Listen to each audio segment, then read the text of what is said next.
9월 14일 화요일 퇴근길입니다. 오늘 하루도 정말 수고 많으셨습니다. 날마다 새로운 퇴근길 시사 맛집 신장식의 신장개업 문을 활짝 열었습니다. 저는 주인장 신장식입니다. 윤석열 검찰총장 시절 대검이 윤 전 총장의 장모 최모 씨 의혹에 대응하기 위해 내부 문건을 만들었다는 의혹이 나왔습니다. 윤석열 전 총장 측은 누가 작성했는지 알지 못한다고 반박했는데요. 검찰 출신 오선희 변호사와 함께 관련 내용 짚어보겠습니다. 북한이 신형 장거리 순항 미사일을 시험 발사했습니다. 오늘 이틀째를 맞은 국회 대정부 질문에서도 이 문제가 도마에 올랐습니다. 이런 가운데 오늘 한미일 북핵 수석 대표들이 북한과의 대화 재개 방안을 논의했습니다. 군사 전문가 김종대 전 의원과 함께 관련 내용 분석해보겠습니다. 3, 4부에서는 4인 4색 정치토론 양, 김, 노, 조 준비되어 있고요. 박래군 인권재단 사람 이사님과 함께 용산 전쟁기념관으로 인권기행 떠나봅니다. 신장식의 신장개업은 단골 손님 여러분들과 함께 꾸려갑니다. 유튜브와 홈페이지 게시판 모두 열려 있고요. 짧은 문자 50원, 긴 문자 100원, 샵 0951번으로 보내주십시오. 오늘도 하루의 소식들 푸짐하게 준비했습니다. 신장식의 신장개업 밥상 들어갑니다.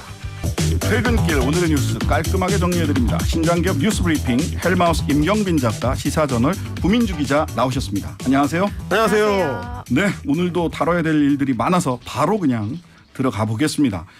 윤석열 전 검찰총장이 총장으로 재직하던 작년 3월 대검에서 윤 전 총장 장모인 최모 씨가 연루된 각종 의혹들에 대해서 대응하기 위한 내부 문건 만들었다.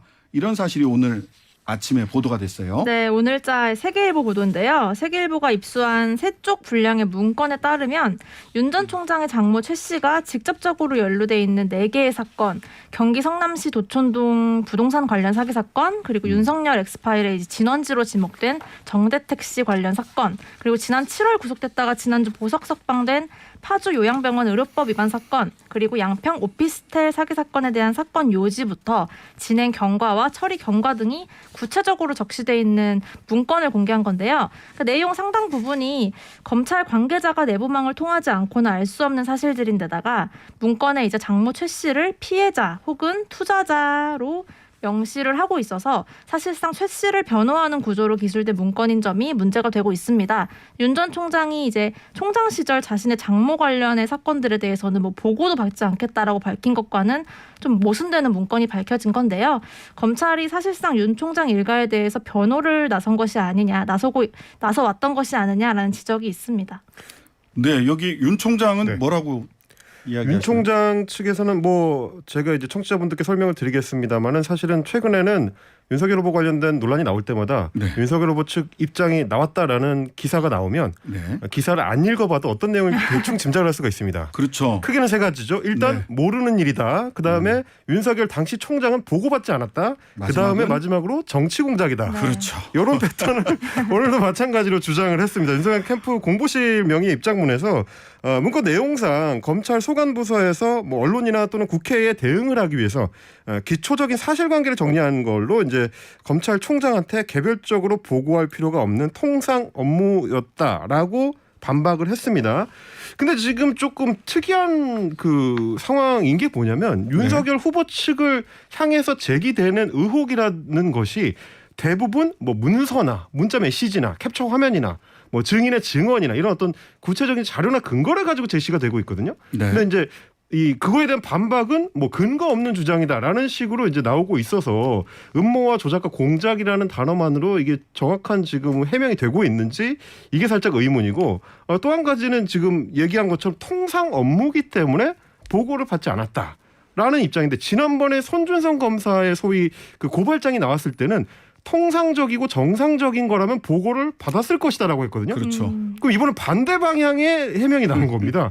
그럼 어느 쪽으로 우리가 받아들여야 되느냐 이게 좀 의문인 지점이 있는 거죠. 그리고 저는 이제 이게 법조인의 워딩이라는 건 사실 확실한 증거를 바탕으로 이제 얘기를 해야 되는데 그렇죠. 이제 법조인 출신의 윤 전 총장이 계속 이제 증거가 없고 정황으로만 뭐 책임져라 이런 식으로 자꾸 얘기를 하면서 공작이라는 언어를 쓰는 것이 사실 좀 늘 의문이었고요. 이제 그러면서 이제 본인은 정작 어떤 가정법으로도 본인에게 질문을 하지 말아달라는 반응이어서 굉장히 좀 모순된 부분인 것 같았어요. 이거는 그 몇 가지가 밝혀져야 될 부분들이 있어요. 첫 번째 윤석열 후보 측에서도 문건 내용상 검찰 소관부서에서 언론 또는 국회 대응에 의해 기초적 사실관계를 정리한 것으로 즉 대검에서 작성됐다 이 문서가 이 그건 부정하지 부분을 못한 거죠. 부정을 못하고 못했죠. 있습니다. 자 그러면 이게 3페이지짜리라고 하는데요. 3페이지짜리인데 내용의 정보의 양이 엄청나게 많습니다. 제가 세계일보 기사를 쭉 봤는데요. 이 연관된 사람이 4명이에요. 적어도 네. 더 있지만 사건이 4개라서 4명의 여러 가지 사건이 있는데 이 4명 사건이 어떻게 진행됐고 이전에 어떤 판결이 있었는지가 다 정리되어 있습니다. 네네네. 이거는요 4명이 모여서 나는 이런 사건이 있어 어쩌고 저쩌고 이렇게 모여서 이 문건을 만들지 않는 한 검찰 아니면 못 만듭니다. 이 정도 정보는 수집 불가능합니다. 대한민국 어디서도. 그렇죠. 예전에는 국정원에서 수집 가능했을지 모르겠는데 지금은 못 만들어요. 그러다 보니까 나오는 의혹이 이것도 수사정보정책관실에서 만든 거 아니냐라는 의혹 제기가 지금 나오는 게 세계일보 보도에 지금 협조한 검찰 내부의 정통한 인사의 발언을 빌리자면 아마도 기획 업무를 거친 인사가 작성한 문건으로 보인다라고 했습니다. 네네. 이게 이제 뭐 대중 분류를 어떻게 한다든지 특정한 뭐 네모나 동그라미나 이런 어떤 약물을 사용하는 거, 단어를 사용하는 거 이런 거를 지적을 하면서 이거는 기획통이 만든 거다. 기획통이 만든 문건이다라고 얘기를 했는데 대검 내에서 기획통이라고 하면 주로 예전에는 범정이고요. 지금은 수사정보정책관실이 되는 거죠. 그러다 예. 보니까 지금까지 나온 그 의혹들이 대부분 판사사찰 문건도 수사정보기획정책관실에서 나왔었던 거고 지난번 고발장 건도 마찬가지였고 이번에 장모 재판 관련된 문건도 수사정보정책관실이었다면 이 검찰총장의 수족처럼 부리는 그 조직이 과연 어떤 일을 하고 있었느냐 여기에 대해서 지금 의혹 제기가 될 수밖에 없는 겁니다. 그리고 그 정보의 양이 검찰에서 만들 수밖에 없는 정도다라는 게 있고요. 그다음에 기초적 사실관계를 정리한 것이다라고 윤석열 캠프 쪽에서 이야기를 했는데 그 원문을 다 보지는 못했지만 변론의 요지나 그 변론의 논리, 방어 논리까지 기재가 돼 있단 말이죠. 그렇죠. 이거는 기초적 사실관계를 정리한 거에서 한 단계 더 나가서 네. 법률적 판단과 대응 방안이 기재돼 있다. 일종의 자문. 예, 라는 점에서 기초적 사실관계만 정리한 것이다라고 얘기하는 윤석열 총장 후보 측의 반박도 조금 더 확인돼야 될 부분이다. 그다음에 한 가지는 언론 또는 국회 대응을 위해서 사실관계 그렇죠. 정리한 거다라고 얘기를 하는데요. 이 부분은 이렇습니다. 이러한 사건이 총장 또는 검찰 조직에 어떤 영향을 끼칠 수 있느냐 따라서 검찰 조직은 어떻게 정무적으로 또는 사실관계를 대응해야 된다라는 거는 100번 양보해서 검찰 조직에서 만들 수 있어요. 네. 그렇죠. 근데 이것은 검찰 조직이나 총장의 객관성을 유지하기 위해서는 우리가 이런 대응을 해야 된다라는 얘기는 없어요. 그냥 장모 사건에 대한 사실관계와 대응 논리만 있단 말이죠.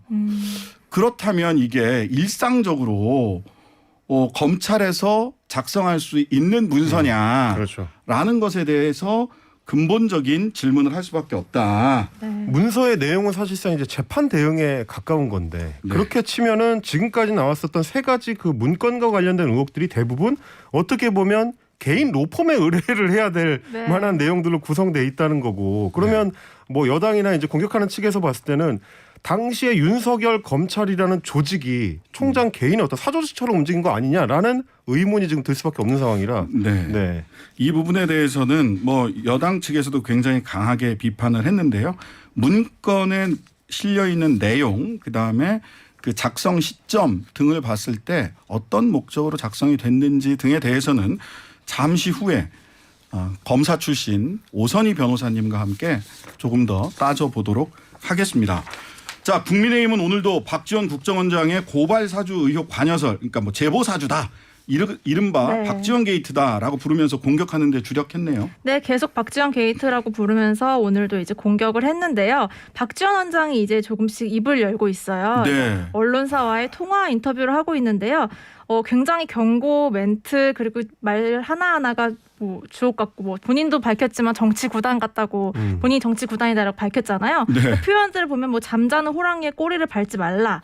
뭐 내가 입 다물고 있는 게 유리하다 이런 식으로 윤석열 총장 측에 굉장한 경고를 지금 날리고 있습니다. 네. 어떠세요? 저는 오늘 이제 경향신문하고 인터뷰를 보고 나서 네. 아 저것이 어떤 직업 정치인의 전문성이구나라는 느낌을 받은 게 이게 왜 그러냐면 정치적 논쟁이 벌어졌을 때 논쟁의 당사자인 정치인이 중요한 국면에 인터뷰를 할 때는 그 직접 인터뷰를 등판. 그렇습니다. 직접 등판했을 때는 가장 효과적인 순간에 효과적인 방법으로 기동을 해야 됩니다. 그렇죠. 그런데 박지원 원장 같은 경우는 오늘 이 시점에 딱 나와서 인터뷰를 하니까 순식간에 이 인터뷰가 회자가 되면서 많은 상황들이 많이 본 몰리죠. 뉴스 1위예요. 그렇게 되는 거거든요. 예. 이거야말로 정치 구단의 기동이라고 할 수 있는 게 제가 좀 해설해드리자면 네. 이런 얘기를 했습니다. 몇 가지 좀 불러드릴게요. 네. 자, 윤 전 총장 본인은 검찰총장을 하면서 검찰청 내부 사람하고만 밥을 먹었나라고 되물었습니다. 네. 그러면서 저와도 술을 많이 마셨다라고 얘기를 했습니다.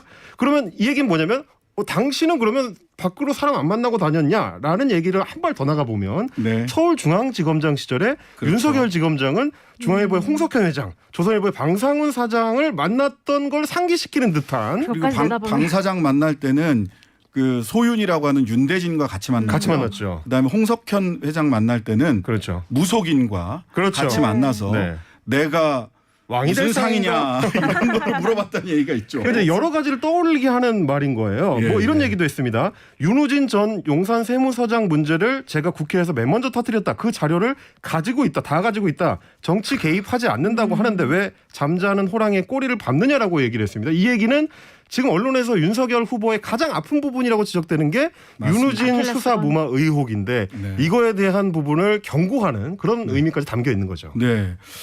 거기에다가 내가 밖에 나가서 방송 등등에서 말하고 다니면 누가 손해냐. 그렇죠. 나는 이제- 정치 구단이라 다 보인다. 무섭네요. 그러니까 이 건으로 나를 공격해가지고 만약에 내가 국정원장직을 내려놓게 되면 그게 오히려 당신 쪽에 손해가 될 거다라는 그렇죠. 역공격인 거죠. 그렇죠. 이준석 대표나 뭐 이런 쪽에서 만약 개입의 흔적이 네. 있다거나 하면 경질을 요구할 수도 있다라고 그렇죠. 네. 얘기를 했어요. 그러니까 역공을 한 거죠. 감당할 수 있겠습니까? 어. 이렇게 얘기하는 거죠. 제가 경질되면 네. 여러분들 감당하실 수 있으시겠어요? 내가 그렇지만 말하면 국정원법 위반이다 이 얘기인 거죠. 지금은 국정원장이니까 국정원법 위반이다. 말을 할 수 없지만 내가 국정원장 그만두면 어떻게 되나 보자. 대단한 인터뷰입니다. 무시무시합니다. 네, 여러 가지 의미를 네, 담고 네. 있는 대단한 인터뷰였습니다. 네. 자, 좀 지켜봐야 될 문제가 있고요. 자, 두 번째로는 이재명 지사가 오늘 오후 국회에서 긴급 기자회견을 열었어요. 조선일보가 보도한 대장동 개발 특혜 의혹에 대한 입장을 밝혔는데 내용 어떻습니까? 네, 내용이 좀 복잡한데요. 일단 요점을 설명하면요. 이제 경기 성남시 분당구 대장동의 개발 사업이 대장동 일대 약 30만 평의 주택 5,900여 가구를 조성하는 사업인데요. 2004년에 개발 추진 당시에는 LH가 이제 공영으로 개발하기로 했는데 2009년 들어서 이제 민간 사업자들이 지역구 의원이었던 신영수 당시 새누리당 의원 또 동생 또 LH 출신 다수 인사들에게 뇌물을 주면서 이제 공영 개발을 포기하라고 로비를 했고 결국에 이듬해에 LH가 공영 개발을 포기하고 민영 개발로 넘어가면서 개발업자들이 엄청난 이권을 챙길 길이 열리게 된 것이죠. 근데 이때 이제 2014년 성남시장 재선에 나섰던 이재명 지사가 처음 이 사건을 폭로를 했고 이 지사가 이제 성남시장 재선에 성공한 이후 이 사업을 성남도시개발공사인 공공과 민간 사업자가 함께 공동 개발하는 개발? 방식, 다시 전환을 했어요.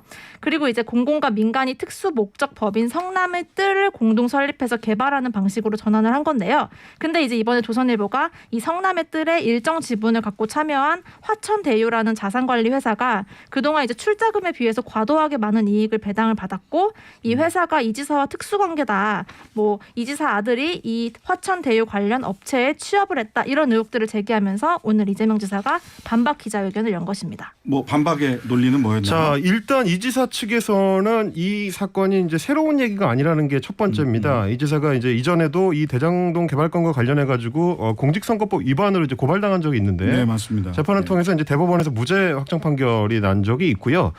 최초의 그 화천대유 관계사에 이 지사 아들이 재직하고 있다. 이게 장기표 후보 측의 주장이었는데 네. 이거는 오늘 밝힌 걸로도 이제 완전히 사실 무근이다. 전혀 그런 사실이 없다라고 이제 주장을 하고 있고 또 하나는 그 조단위 사업이기 때문에 이런 대규모의 사업을 할 때는 이제 특수목적 법인을 설립해가지고 SPC라고 네. 하는 거예요. SPC라고 예, 하죠. 예. 거기에 이제 뭐 금융회사라든지 뭐 투자회사도 들어가고 대형 건설사나 시공사 이렇게 다 참여를 한 다음에 지분을 나눠 갖는 구조로 돼 있기 때문에 아마 네. 이제 그 단계에서 화천대유의 이익액이 결정됐다라는 입장인 것 같습니다. 게다가 이제 뭐 이 지사 측의 가장 큰 줄기는 원래 이게 완전 민간 사업을 했으면 훨씬 많은 이득을 민간 개발사가 가져갔을 텐데 네. 공공이 참여하는 형태로 바꿔서 한 5,500억 정도의 그 개발 이익을 시가 환수했다. 이런 네. 입장을 좀 밝히고 있습니다. 네.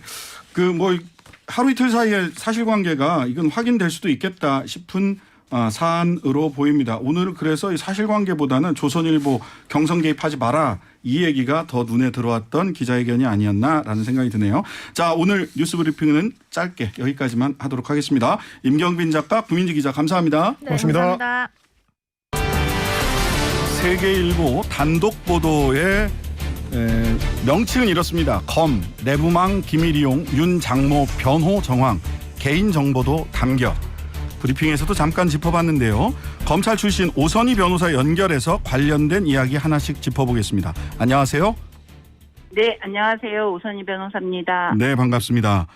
예, 먼저 바로 여쭤보겠습니다. 네. 이 문건이 3페이지긴 한데 보니까 안에 담겨져 있는 정보의 양은 엄청나게 많습니다. 이 대검에서 윤석열 총장 측에서도요. 문건 내용상 검찰 소관부서에서 언론 또는 국회 대응을 위해 기초적 사실관계를 정리한 것이라고 얘기해서 검찰에서 작성한 문건이라는 점은 인정을 한 것으로 보이거든요. 네. 우리 오 변호사님 보시기에 이게 검찰에서 작성한 문건이다라고 볼 수 있는 어떤 구체적인 내용이나 정황이 뭐가 있는지 좀 말씀해 주시겠어요? 네, 첫 번째로 내용적 측면을 보면 이게 개인들이 알 수 있는 자료들이 아니죠. 네네. 구체적으로 어떤 특정인의 뭐 재판 경과라던가 사건 내용이라던가 이런 것이 담겨져 있고 네. 이거는 뭐 사건 담당을 했던 변호사도 알기 어려운 내용이 포함되어 있고요. 알 수 없죠. 그래서 예. 여러 사람들에 관련한 굉장히 구체적인 그것도 사건 번호 포함해서 다 들어있기 때문에 이거는 수사정보를 갖고 있는 대검이 아니면 그러니까 검찰이 아니면 사실 작성할 수가 없고요. 네네. 두 번째로 형식적 측면인데 이거는 검찰 작성의 보고서의 포맷이 맞습니다. 아, 그렇습니까? 작성하는 방식이 있고 사실 검사들은 이제 보고서 작성 방법을 그때 다 봤고요. 그래서 보고서에 양식이 있는데 예. 그 양식에 그러니까 딱 검찰용 양식에 맞는 그 검사들이 작성하는 전형적인 문서 양식을 갖고 있어요. 아, 이거는 검찰에서 만든 거는 의심의 여지는 없다고 생각합니다. 오 변호사님께서 검사 생활을 하셨으니까 이게 네. 다 검사로 부임을 하면 네. 훈련 받는 검찰 보고서 양식이다. 보고서 쓸 때 이렇게 써라. 예, 그래서 이렇게 동그라미 표시하고 그 아래 참조 표시 네. 하는 방식도 다 검사들이 쓰는 방식이거든요. 네. 순서 목차를 만드는 방법, 내용을 만드는 방법, 그 목차 앞에 표시하는 방법 이게 전부 다 검찰용 양식이어서 네. 검사가 만든 문서에는 제로의 여지는 전혀 없는 것 같아요. 내용이나 형식 모두가 네. 검사가 만든 것이 아닐 수 없다. 빼박이다. 네. 네. 자, 그러면 검찰에서 그러다 보니까 이제 윤석열 후보 측에서도 검찰에서 작성한 것에 대해서는 부인하지 못하신 걸로 보이고요. 네. 자, 그렇다면 이게 누가 작성했느냐? 어느 부서에서 만약 대검에서 작성했다면 어느 부서에서 작성한 것으로 보이시나요? 일단 대검에서 작성을 했다고 하면은 네. 이게 무슨 필요에 의해서 작성을 했을까 네네. 중요할 것 같고요. 네. 일단 사실 확인을 위해서 누군가 궁금했고요. 네네. 누군가가 궁금증이 있었고 네. 사건 전체의 내용을 확인하고 요약해서 그 궁금증을 가진 사람에게 알려주기 위한 보고서예요. 네네. 그러면 이 전체를 누가 궁금해했을까? 네. 사건의 전체적인 내용까지 다 확인을 하고 싶었던 사람이 누구인지는 좀 추정이 될 수 있을 거라고 생각이 들고요. 사실관계를 확인하기 위한 문서는 맞죠.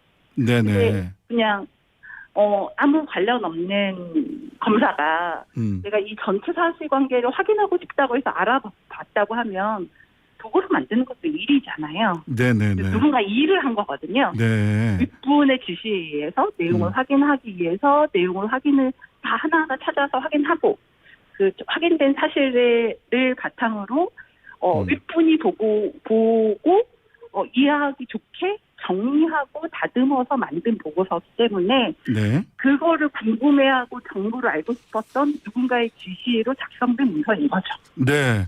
누가 제일 이런 사실관계가 궁금했을지는 추정이 충분히 가능하다는 생각이 들고요.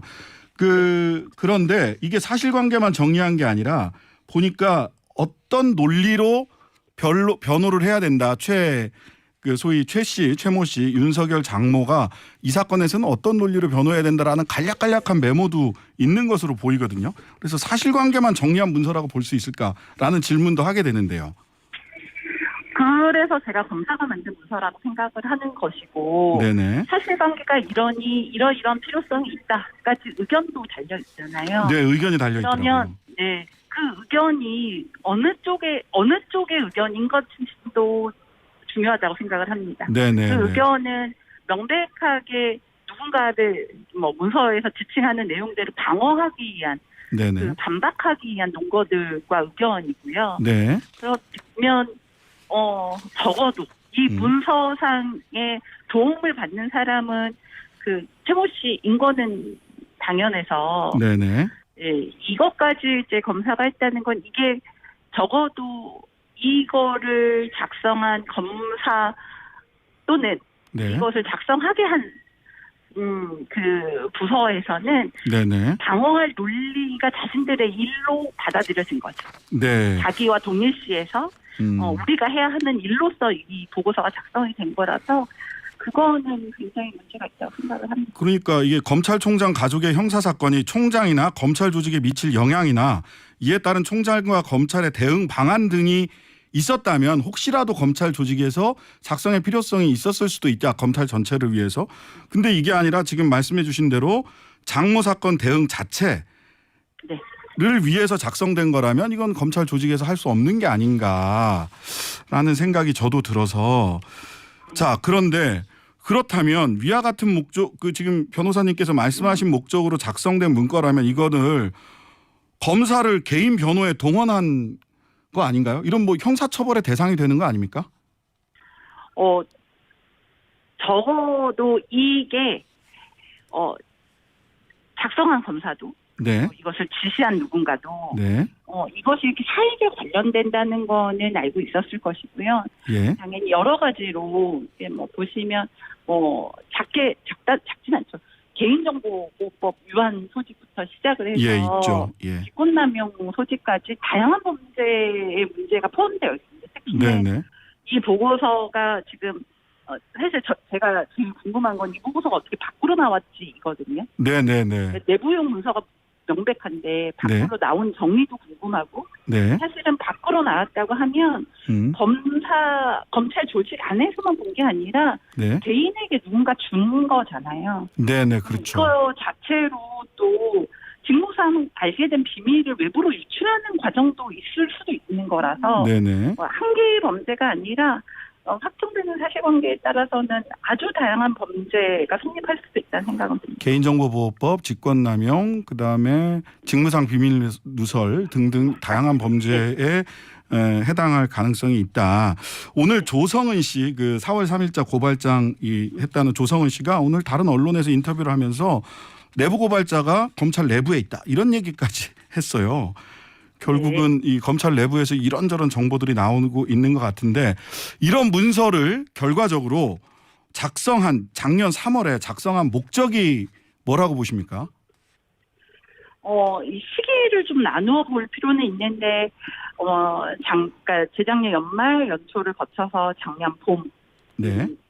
지나가면서, 사실은 이제 윤석열 전 검찰총장에 대한 사회적 비판, 가족의 형사사건 관련한 사회적 문제가 제기가 됐고, 네. 이것이 징계와 결부가 되면서, 계속 문제가 됐었잖아요. 네네. 그러면 검찰에서 이렇게 문제 제기되는 것들을 어떻게 하면 해결할 수 있을까? 어떻게 하면 돌파할 수 있을까? 이런 고민들을 했던 것으로 보이고 네네. 그러면 1년의 과정인 거죠. 사실관계를 파악하고 어떤 식의 대응 논리를 가질 것인가? 그러면 그것을 누군가가 보고 방법을 찾고 그렇다고 하면 검찰에서 선택지가 무엇이 있을 것인가가 논의가 되고 네. 그 이후에 선택지로 뭐 고발장을 작성하지 어떤 일들을 하고 그것을 어떻게 결과적으로 어떻게 쭉 끌고 갈 것인가 이런 네네. 1년의 과정 중에 하나가 이 보고서라고 생각하고 있습니다. 1년의 과정 중 하나일 것이다. 다른 것도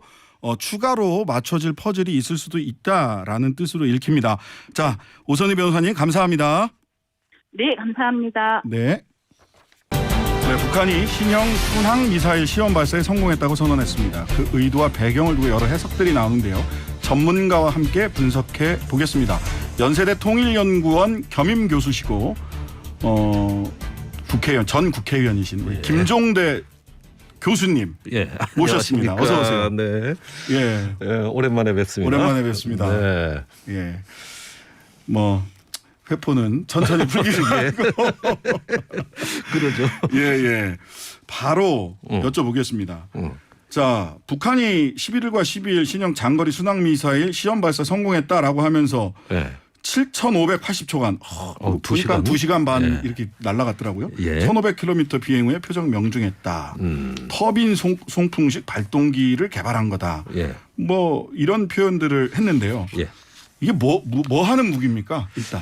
그러니까 순항 미사일이라는 건 영어로 크루즈 미사일. 그러니까 그 탄도 미사일하고는 다른 거다. 이렇게 탄도는 이제 장거리를 날려보내려고 궤도에 쏘아 올리면은 이제 우주에서부터 자유낙하 궤도를 타서 그렇죠. 운동하는 걸 그 탄도 미사일이라고 하죠. 근데 순항 미사일은 그렇게 궤도를 가는 게 아니에요. 그게 아니라 낮은 고도로 지형 지물을 인식해서 거기에서 자기가 그 위치를 스스로 찾아가기 때문에 높낮이가 불규칙하고 좌우로 일정한 어떤 궤도를 날아오는 게 아니라 뭐 비행기처럼 날아오는 소형 드론과 같다. 소형 드론. 예, 드론 같은 거다. 네. 예, 이런 그 무기라고 보시면 되고요. 네네. 그런 면에서 이 순항 미사일이라는 거는 이제 탐지 요격이 어렵겠죠. 그렇겠네요. 아니 50m, 100m로 고도가 낮아지면 그 어떻게 레이더에 잡힙니까? 네. 예, 안 잡혀요. 산에 가로막히 안 잡히고 건물에 가로 안 보여요. 네. 예, 그리고 또 이렇게 그 은밀하게 날아오기 때문에 경보 시간도 짧고 그러니까 이런 무기는 주로 굉장히 그 어떤 자객처럼 침투해 들어오는 무기인데 대신 작아요. 작다. 작아서 핵탄두가 과연 장착되겠냐. 이러고 느려요. 느리다. 예, 직선으로 오는 게 아니고 지그재그로 오면은 그 느리기 때문에 비행기보다도 느려요. 그래서 비행기가 가가지고 쏠 수 있겠는데? 뭐 해도 되고 툭 쳐도 돼요. 툭 쳐도 방향만 슬쩍 바꿔도. 예, 그런데 이제 그건 잡는다는 전제하에서. 그러나 못 잡으면은 그땐 때가 늦는 거죠. 네, 그렇군요. 자, 근데 이게 다 어떻든 이게 그냥 무기 순전히 밀리터리 덕후들이 아니고 정치의 한 행위지 않습니까? 그렇죠. 예, 그 열병식 사실 뭐 우리나라로 보자면 그 예비군 열병식 같은 거였던데 열병식 무슨 적위대 그래서 무슨 트랙터하고 소방차 이런 거 나왔더라고요. 열병식을 하고 한 열흘 뒤죠. 이틀 만에 이 순항 미사일 시험 발사 성공했다라고 하는 것. 그다음에 또 영변 핵시설도 재가동됐다. 그 뉴스도 나왔죠. 연달아서 이게 나왔는데 이게 어떤 정치적 메시지입니까? 그러니까 우선 직접적으로는 지난달에 한미연합훈련 그걸 강행했지 않습니까? 그랬을 때 북한이 뭔가 상응하는 조치가 있을 거라 그랬는데 3월에도 공언을 했죠. 그쪽에서. 예, 그렇습니다. 3월에도 한미연합훈련이 있죠. 그때도 순항 미사일을 쐈어요. 그랬나요? 예, 같은 패턴이에요. 3월과 8월에 같은 패턴의 사건들이 일어나고 있다. 그건 최근에 가장 직접적인 요인이고 조금 더 멀리 보면은 올해 1월에 그 노동당 대회가 끝나고 김정은 위원장이 보고해서 앞으로 상용 로켓과 전술 핵무기 개발에 박차를 가하겠다. 이렇게 예고를 하면서 그 핵탄두를 소형화하고 그걸 이제 순항 미사일에 실어서 이 작은 핵무기로 써먹겠다. 전술핵을 하겠다. 이러면서 국방과학 및 무기체계 발전 5개년 계획을 수립했다. 네. 예, 이래가지고 이건 장기적으로 가는 거다. 네, 네. 예, 이렇게 보는 조금 더 멀리 그 이유를 찾아볼 수가 있겠고 더 멀리는 어떤 그 존재감 과시죠. 네. 예, 어떤 미국하고 판을 깨는 전략적인 무기는 아니지만 그러나 한번 존재감을 보여줄 수 있는 이런 어떤 그 저강도 도발, 저강도 수준에서의 그 어떤 그 공세적 행동 네. 이걸로써 이제 영변 핵시설의 재가동과 네. 이 핵탄두 소형화 네. 이번에 순항 미사일 발사는 다 맞물려 있다. 네. 예, 이것을 다 이어서 보셔야 된다. 그러니까 저강도라고 하는 게 이게 순항 미사일은 유엔 대북 제재 대상은 아니라고 하더라고요. 그렇죠. 이제 유엔 제재 결의안이 6개가 있는데 거기엔 뭐라고 되어 있냐면은 탄도 미사일과 그 기술을 이용한 네. 어떤 북한의 그 발사 시험. 탄도 미사일만 대상인 거네요. 예, 이렇게 명시적으로 돼 있기 때문에 네. 순항 미사일까지는 이건 전술적인 거고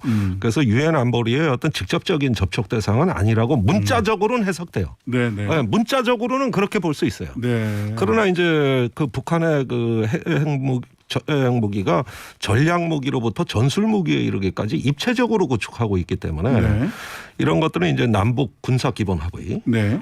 또 9.19 그 남북 군사 합의와 남북 기본 합의서 등의 그 취지에는 반한다고 볼 수 있는 것이죠. 근데 이게 그 열병식도 그렇고 순항 미사일 그 시험 발사도 그렇고 13일, 14일에 거쳐서 일본에서 미국, 중국, 한국, 북핵 대사들이 만나는 시기에 딱 맞춰서 발사를 했다라는 생각을 지울 수가 없는데. 예, 그것도 저기 하나의 또 정치적 고려 요인은 됩니다. 네, 네. 네, 그러니까 아까 말씀드린 요인들에다가 네. 또 지금 어떤 국제 정세가 매우 민감한 게 저는 뭐 한중일 그 회동보다도 사실은 아프간에서의 미군의 그 패주 저는 네. 후퇴가 아니라고 봐요. 그건 확실한 패주예요. 도망간 거다. 네, 확실한 끝났다. 패주. 전쟁에서 진 거다. 실패한 후퇴 작전이니까 패주한 겁니다. 예, 예. 예, 이런 것들과 이제 어떤 동아시아에서 어떤 그 지정학적인 어떤 프레임의 변동 이런 것들을 보면서 북한이 하나의 중견 군사 강국으로서 이 기회에 확실한 자리매김을 해놔야 되겠다. 네네. 그러면서 어떤 그 국제사회의 존재감을 과시할 수 있는 군사적 능력을 보여줘야 되겠다. 이런 어떤 동기가 최근에 내외 국제 정세, 주변 정세에 상당히 많이 그 북한이 읽는 대목이라고 보는 근데 거예요. 이제 그 중동 쪽에서 미군이 아프간에서 철수하면서 사실은 그 전에 두 개의 전쟁을 동시에 할 수는 없다. 중동이랑 동아시아에서 네. 뭐 두 개의 전쟁을 같이 할 수는 없고 중동 쪽에 가 있기 때문에 이쪽에서 동아시아 쪽에서 어떤 무력 충돌이 일어나는 것은 뭐 쉽지 않은 일이다. 미국이. 근데 이제 중동에서 무기를 다 뺐으니까 군을 뺐으니까 혹시 동아시아에서의 긴장 관계가 더 높아지는 거 아니냐 이런 걱정을 하는 부분들도 있는데 그런데 그건 어떻습니까? 예, 자 이걸 한번 보시죠. 그 오바마 대통령 시절에 네. 그 전까지는 태평양 사령부에서 하는 아시아 태평양 전략이라 그랬어요. 그랬죠. 그리고 아시아로 귀환한다 그랬습니다. 네네. 그런데 그 중간에 명칭이 바뀌어요. 네. 인도 태평양 전략으로.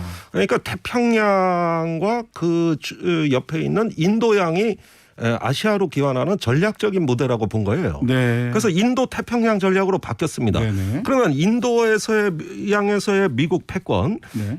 이거는 그 파키스탄, 이란, 네. 아프가니스탄 이렇게 이어지는 하나의 그 다 포괄되네요. 예, 포괄되는 그 지정학적인 핫스팟이에요. 네. 그러니까 이렇게 해서 인도 태평양 전략을 우리가 아시아 전략이라고 보는 건데 아프간에서 빠져나왔다. 네. 그러면은 파키스탄 뭐 이란 아프가니스탄이 동맹을 맺지는 않겠지만 만약에 여기서 중국의 영향력이 확대돼 가지고 그렇죠. 확대하려고 하죠. 지금 중국은 그쪽으로. 그렇습니다. 아니 중국하고 아프가니스탄은 접경 접경돼 국가예요. 있고요. 그러니까 거기에 중국의 영향력이 확대되고 이것이 팽창된다 그러면은 이것이 이제 인도양과 중동까지 미치는 정세가 매우 그 하나의 지정학적 시한폭탄이 될 건데 네. 아시아에서 중국을 견제하려고 아프가니스탄에서 빠져나왔다? 중국하고 접경 국가를 내팽겨치고 말이 안 되는 얘기. 그냥 도망간 거다. 아, 그렇죠. 그건 저 20년간 하다가 이제 안 지친 되니까. 미군 시기하고 국가 재건이 우선입니다. 예. 그래서 가니까 북한으로서는 네. 이 대목을 유심히 본 거예요. 네. 과거 베트남 전쟁에서 닉슨 대통령이 빠져나왔잖아요. 네, 네. 그러면서 닉슨 독트린이 발표됐는데 네, 네. 이번에 아프간에서 바이든이 빠져나오면서 네. 장문의 기자회견이 나갔습니다. 맞아요. 그렇습니다. 근데 그 내용이 닉슨 독트린하고 유사해요. 그러니까 이 아시아에서의 어떤 중국의 존재는 더 부각되고 부상하고 있다고 봐야 되는 거고 네. 이 흐름에서 북한이 편승하겠다는 이런 전략적 노림수가 있는 겁니다. 자, 그러면은 이 순항미사일 시험 발사, 그다음에 연속된 열병식이나 영변 핵시설 재가동까지가 연결된 어떤 일정한 행위다라고 네. 봤을 때 사실은 뭐 미, 중, 일 북핵 대사들이 모여서 인도적 지원에 대해서 원래 논의한다라고 네. 얘기를 했었는데 그러면 이 일련의 행동들 때문에 인도적 지원이나 북한과의 대화는 예. 지금 뭐 난관에 봉착을 한 겁니까? 그렇지 않습니다. 뭐 대화라는 건 원래 없었고요. 예. 그러니까 뭐 난관에 봉착하고 말고 할 것도 없어요, 사실은. 네네. 어떻게 좀 인도적 지원을 하느냐 네네. 이런 문제 이제 아주 낮은 수준의 얘기밖에 안 되는데 어차피 이번에 순항 미사일 발사가 그 분위기를 깨지는 않는다. 아, 그 정도는 아니다. 그 정도는 아니다. 중국이나 미국은 순항 미사일에 신경 안 쓰겠다고 이미 입장을 내놓은 상태이기 때문에. 이거 별로 안 위험한 겁니까? 아니 그러니까 답답한 건 우리지 뭐 강대국이 아니죠. 그러니까 그렇다. 이런 상황에서는 제가 보기에는 사실 북한을 변화로 이끌 수 있는 어떤 대화의 문을 여는 그 시도는 계속해 나갈 것이고, 그리고 다만 이제 그 순항 미사일이라는 이런 어떤 그 존재 부각이 최근에 미국은 중국의 부상으로부터 엄청난 스트레스를 받고 있기 그렇죠. 때문에 예. 특히 군사적 부상은 엄청 네네. 스트레스거든요. 그 중에서도 중국의 순항 미사일도 미국에겐 골칫덩어리예요. 이럴 때 북한이 숟가락 하나 더 놓으면 네네. 중국 방어하기도 급급한데 네. 북한이 거기에다 숟가락 얹으면 좀 괘씸해 보이기는 하겠지만 네. 그러나 이걸 뭐 따로 떼서 생각할 수도 없고 어쨌든 북한이 중국화되지 않도록 그래도 대화하고 외교로 해결해야 된다는 그 기조는 또 유지될 수밖에 없는 거죠. 외교적 해결이라고 하는 미국의 대북 정책 기조는 유지될 것이다라는 예. 판단이시고요. 예. 자, 근데 이거 놓고 이제 언론이나 또 보수 정치권 쪽에서는 첫 번째 군 당국이 북한의 순항미사일 시험 발사 징후를 사전에 포착하지 못한 거 아니냐. 네. 이거 국방에 큰 구멍이 생겼다라는 이야기를 하는데 이 부분은 어떻습니까? 아이, 그러면 뭐 거의 바다에 붙어가지고 오는 걸 어떻게 봅니까? 어차피 그거는 보기 어려운 거다. 그거 실시간으로 보는 게 이상한 거지. 그래. 순항 미사일이 왜 개발됐어요? 그거 은밀하게 하려고 개발이 된 건데. 네네. 그런 걸 다 본다는 거는 과욕이고. 네네. 그러나 오늘 대정부 질문에서 예. 서욱 국방부 장관이 또 답변하는데 한미 연합자산으로 탐지했다는 거예요. 아, 탐지했다. 예, 원래 그 탐지가 어려울 거라고 봤거든요. 그랬죠. 근데 사실은 봤다. 이렇게 해서 그건 아마 제가 보기에는 연합훈련이 끝나고 한미 연합훈련이 끝나고 정보자산을 상당히 증가해서 투입한 것 같습니다. 네. 요맘때 나올 것 같거든. 네네. 그러니까 증가해서 투입했는데 그렇게 해서 탐지를 했다. 집중적인 관찰을 하고 있지 않았을까 예. 그런 생각은 들어요. 근데 이제 군이 미사일 발사를 탐지했다면 이걸 왜 공개 안 했냐 이제 두 번째 질문은 여기로 갑니다. 나 참 그런 얘기 듣다 보면 아주 답답해 죽겠는데 예. 사실은 공개할 필요가 없어요. 왜 요즘은 공개 안 해요. 네. 그냥 뭐 비행체가 발사됐는데 분석 중이다. 이게 발표의 단데 네네. 왜 보고도 군이 그런 발표를 못 하느냐. 네. 소상하게. 예, 왜 못하는 겁니까? 항상 북한이 그 직후에 예. 먼저 얘기를 하니까 동영상 고화질 영상을 다 까버리니까 굳이. 우리가 뭘 분석을 해다 잘못 분석이 되느니 예. 북한이 보여줄 때를 기다리는 게 더 빨라요. 그래가지고 옛날에는 공개하다가 최근으로 올수록 공개 안 하는 게 만에 하나고 약간 재원이나 네네. 꼭 기술적인 그거 살짝 데이터가 살짝 틀리면 예. 개망신이잖아요. 그러니까 그래서 우리의 정보 능력의 한계를 드러내느니 네네. 북한이 어차피 다 친절하게 저는 북한이 세계에서 제일 친절한 국가라고 봐요. 이런 걸 왜 이렇게 잘 공개하냐고. 네. 그래서 이번에 그 이동식 발사대에서 네, 발사하는 그 영상, 예, 그렇죠. 그다음에 그 뭐 2시간 넘게 예. 팔자형 궤적, 예. 그다음에 거기에 적용된 기술 네. 이런 걸 공개를 다 해주는데 네. 그러니까 그걸 듣고 분석을 하는 게 오히려 합리적인 거예요. 자, 오늘 내일 북핵 문제 놓고 한미일 한중 협의 잇따라 열렸고 오늘부터 1박 2일간 왕이 중국 외교부장 방한하잖아요. 그렇습니다. 여기서 관련해서 북핵 관련된 메시지나 예. 이런 게 좀 나올 수 있을까요? 방문 목적이 뭡니까 도대체? 그냥 베이징 올림픽 문 대통령 꼭 오세요 이 얘기만 하러 온 것 같지는 않아서. 그런데 그 최근에 왕이 부장이 베트남하고 회담을 하면서 네. 미국에 줄 서지 말고 미국하고 그 관계 끊어라라는 식으로 얘기한 예, 그 그러고서 톤을 보면은 그 뭐 백신 막 미국이랑 똑같이 왕창 주고 그랬더라고요. 예. 아무래도 미국의 중국 견제에 대한 중국 측의 입장이 나올 걸로 예상이 됩니다. 네. 이게 혹시 메인이 파이브 될 아이즈 가입하는 문제 관련해 가지고 어떤 메시지를 갖고 왔을까요? 그 파이브 아이즈 얘기가 자꾸 나오는데 네네. 사람들이 그게 뭐 그 백인 국가들끼리 하는 정보 공동체거든요. 네네네. 예, 그런데 일본, 한국, 인도를 넣자 말자 뭐 이런 네. 얘기가 있는데 그 파이브 아이에 들어가면은 예.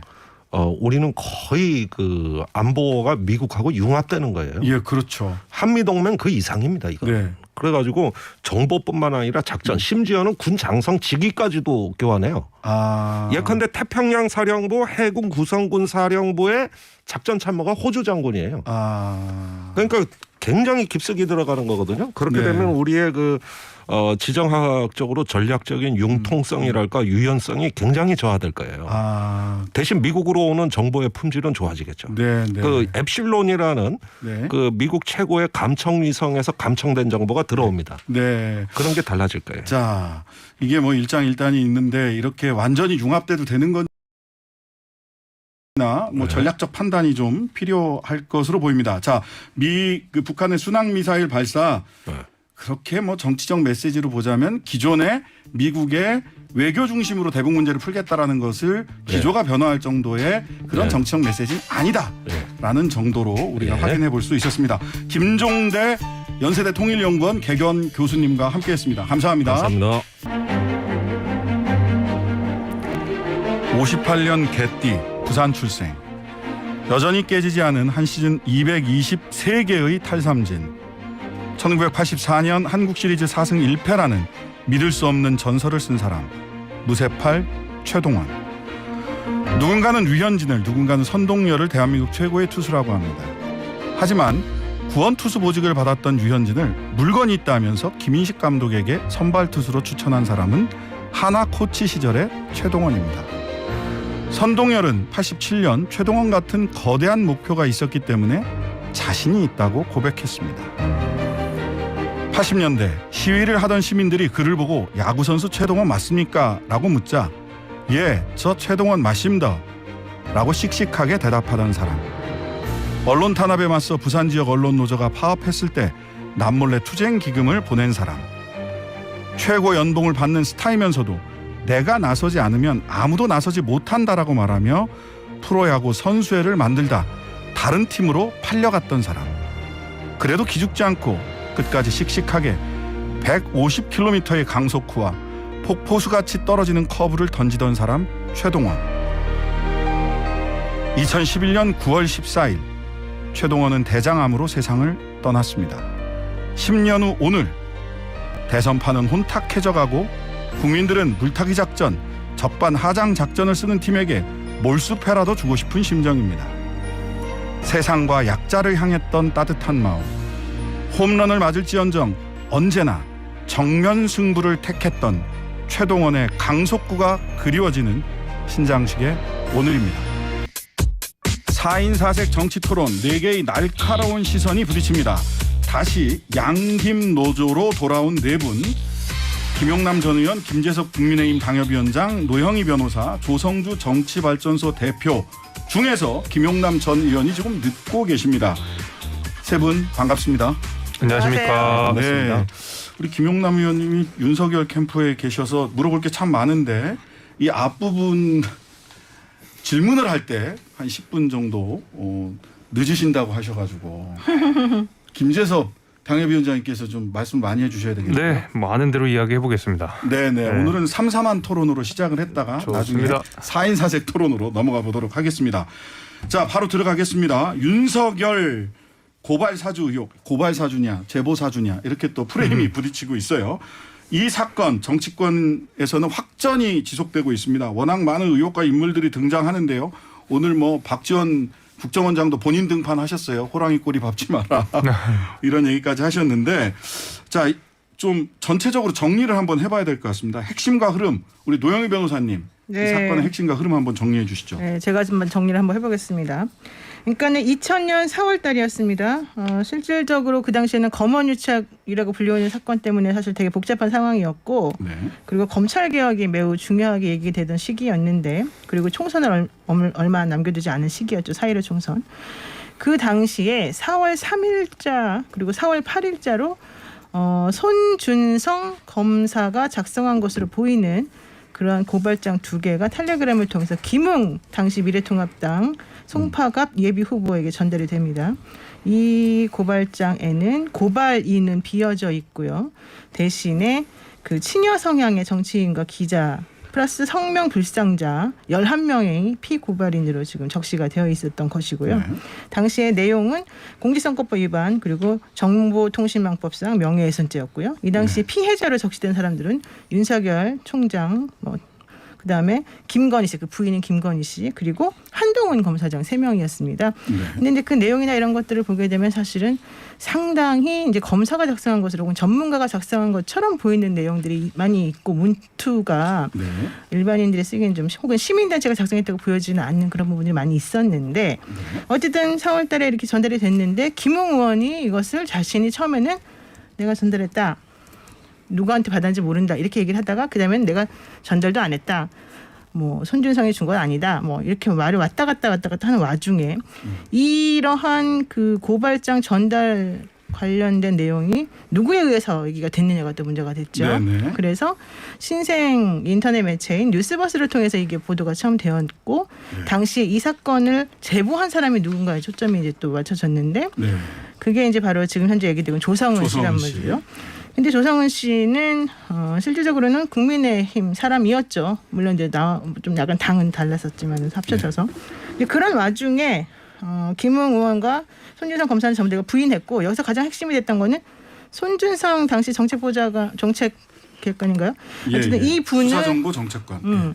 이분을 사실은 사주해서 이렇게 고발장을 작성했을 거라고 추측이 되어진 사람이 누구냐가 이제 또 문제였는데 그게 바로 윤석열 전 검찰총장이었다는 거죠. 그러니까 윤석열 전 검찰총장은 나는 전혀 관계가 없는 사람이고 사실 무근이다 이렇게 이제 얘기를 하는 상황이었어요. 그러면서 계속해서 제보한 사람이 이제 그 제보의 신빙성을 따지는 부분이 문제가 생겼고 이게 정치적으로 탄압하기 위한 문제였다. 네. 이렇게 몰고 가는 와중에 조성은 씨가 이제 본인이 나타나서 이건 내가 고발한 건 맞습니다. 내가 그 당시 이걸 받은 게 맞습니다. 네. 다만 나는 이걸 전달하지 않았습니다. 당에다 전달은 안 했다. 예, 그랬는데 그다음에 이제 계속 밝혀진 것은 국민의힘 소속 이제 당시 이제 황교안 당대표 시절에 그 법률 지원단장을 맡고 있던 정점식 의원을 통해서 당시 법률 지원단에 있던 조상기 변호사가 이걸 전달해서 4개월 후에 실제 고발이 들어가서 예를 들면 최강욱 의원과 관련된 최강욱 대표에 대한 고발이 들어가서 최강욱 대표는 이것 때문에 정말로 1심에서 공직선거법 위반으로 80만 원 또 선고를 받기도 했습니다. 맞습니다. 네, 이런 와중에 계속해서 끊임없이 이제 이 제보자에 대한 문제점이 얘기가 되었고 그때 바로 제보자하고 식사를 같이 했다는 사람 이제 박지원 국정원장이죠. 박지원 국정원장이 식사를 같이 했다는 게 밝혀지면서 이제 윤석열 캠프나 이제 민주당 국민의힘 쪽에서는 이거 국정원장이 기획한 거다. 제보 사주다. 네, 이래가지고 사실은 이제 공수처에 조성은 씨, 그다음에 박지원 원장 그리고 성명불상자 1명을 같이 고발을 하게 이르죠. 네. 이 성명불상자 1명이 홍준표 캠프다라고 윤석열 캠프 쪽에서 얘기를 했는데 홍 캠프나 박지원 원장은 아니다. 동석자 없었다 이렇게 얘기를 했어요. 당에서는 어디까지 파악이 됐습니까 지금? 저도 잘 모릅니다. 그러니까 다 카더라고요. 김재섭 당협위원장님이십니다. 네, 김재섭입니다. 그 다 카더라인 것이기 때문에 사실 진위가 밝혀지기 전까지 누구라고 특정하기는 어려울 것 같고요. 당사자부터 시작해가지고 그 의혹을 제기한 윤석열 캠프 이외에는 다 부인하고 있는 상황이기 때문에 제가 좀 확실하게 말씀드리긴 좀 어려울 것 같고요. 사실 노영희 변호사님께서 잘 정리를 해주셨는데 분명히 이게 이제 사건을 누가 재구성하느냐에 따라서 또 관점이 달라질 수가 있지 않습니까? 자, 간략히 재구성해 보세요. 그러면. 저는 기본적인 사실관계는 다 잘 말씀을 해주셔가지고 조금 제가 이제 보완 그다음에 국민의힘 입장에서 첨언을 하고 싶은 내용들이 뭐가 있었냐면요.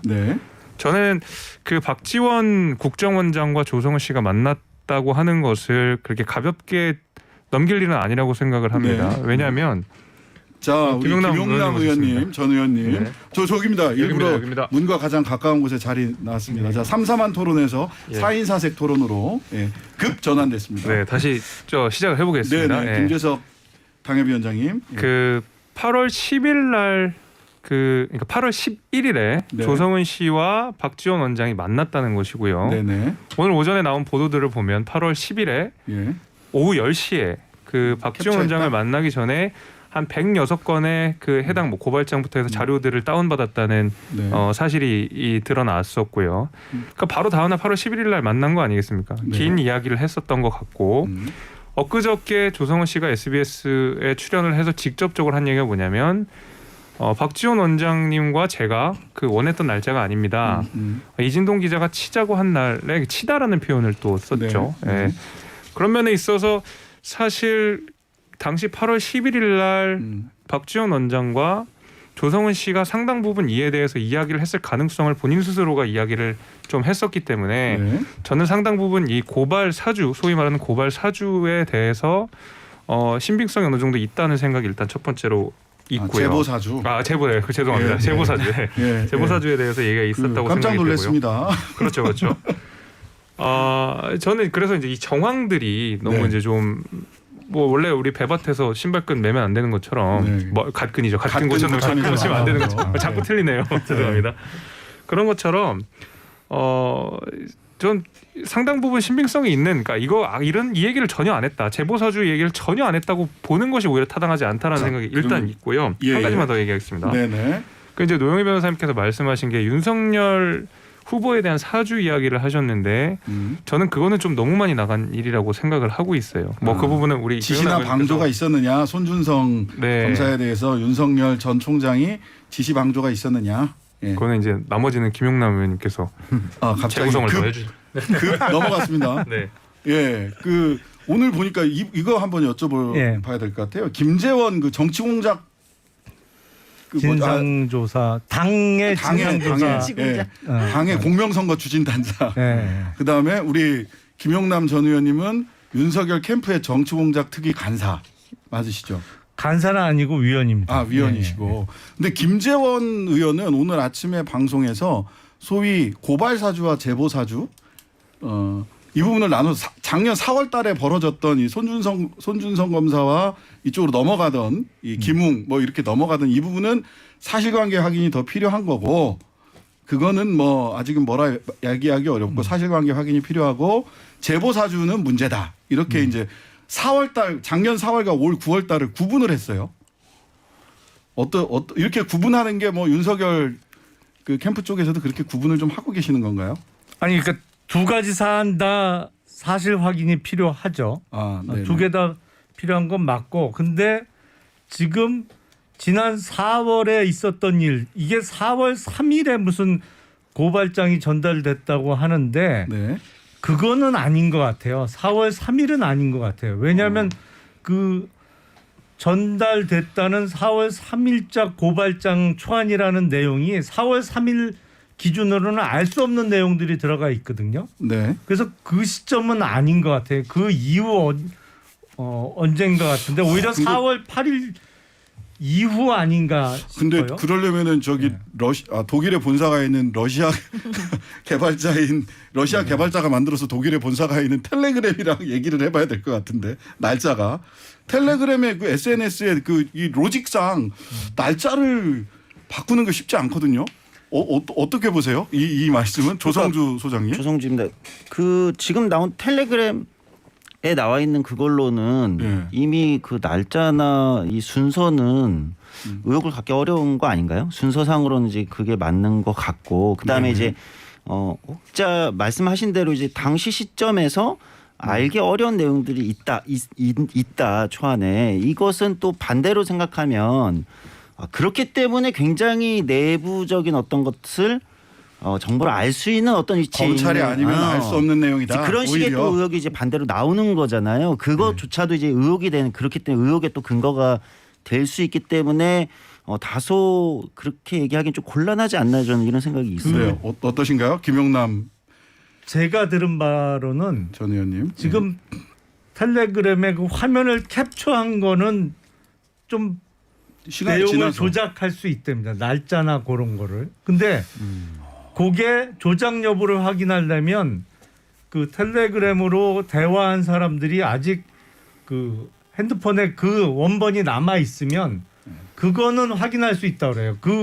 그거 자체를 조작하기는 불가능하다고 합니다. 그러면은 지금 조성은 씨가 핸드폰 대검에 제출을 해서 대검에 제출을 대검과 공수처에 다 제출했다고 그랬죠. 그래서 포렌식 하고 있다니까 그거 보면 나오겠네요. 그러면. 그렇죠.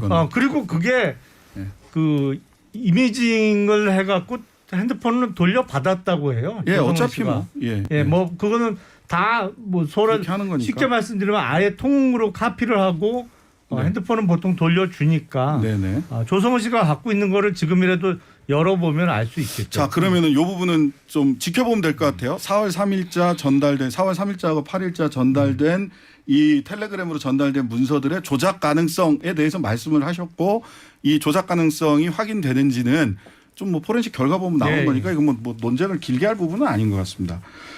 자, 결과적으로 지금 뭐 계속 그 윤석열 캠프나 국민의힘 쪽에서는 조성은 씨가 신뢰할 수 없는 사람이다.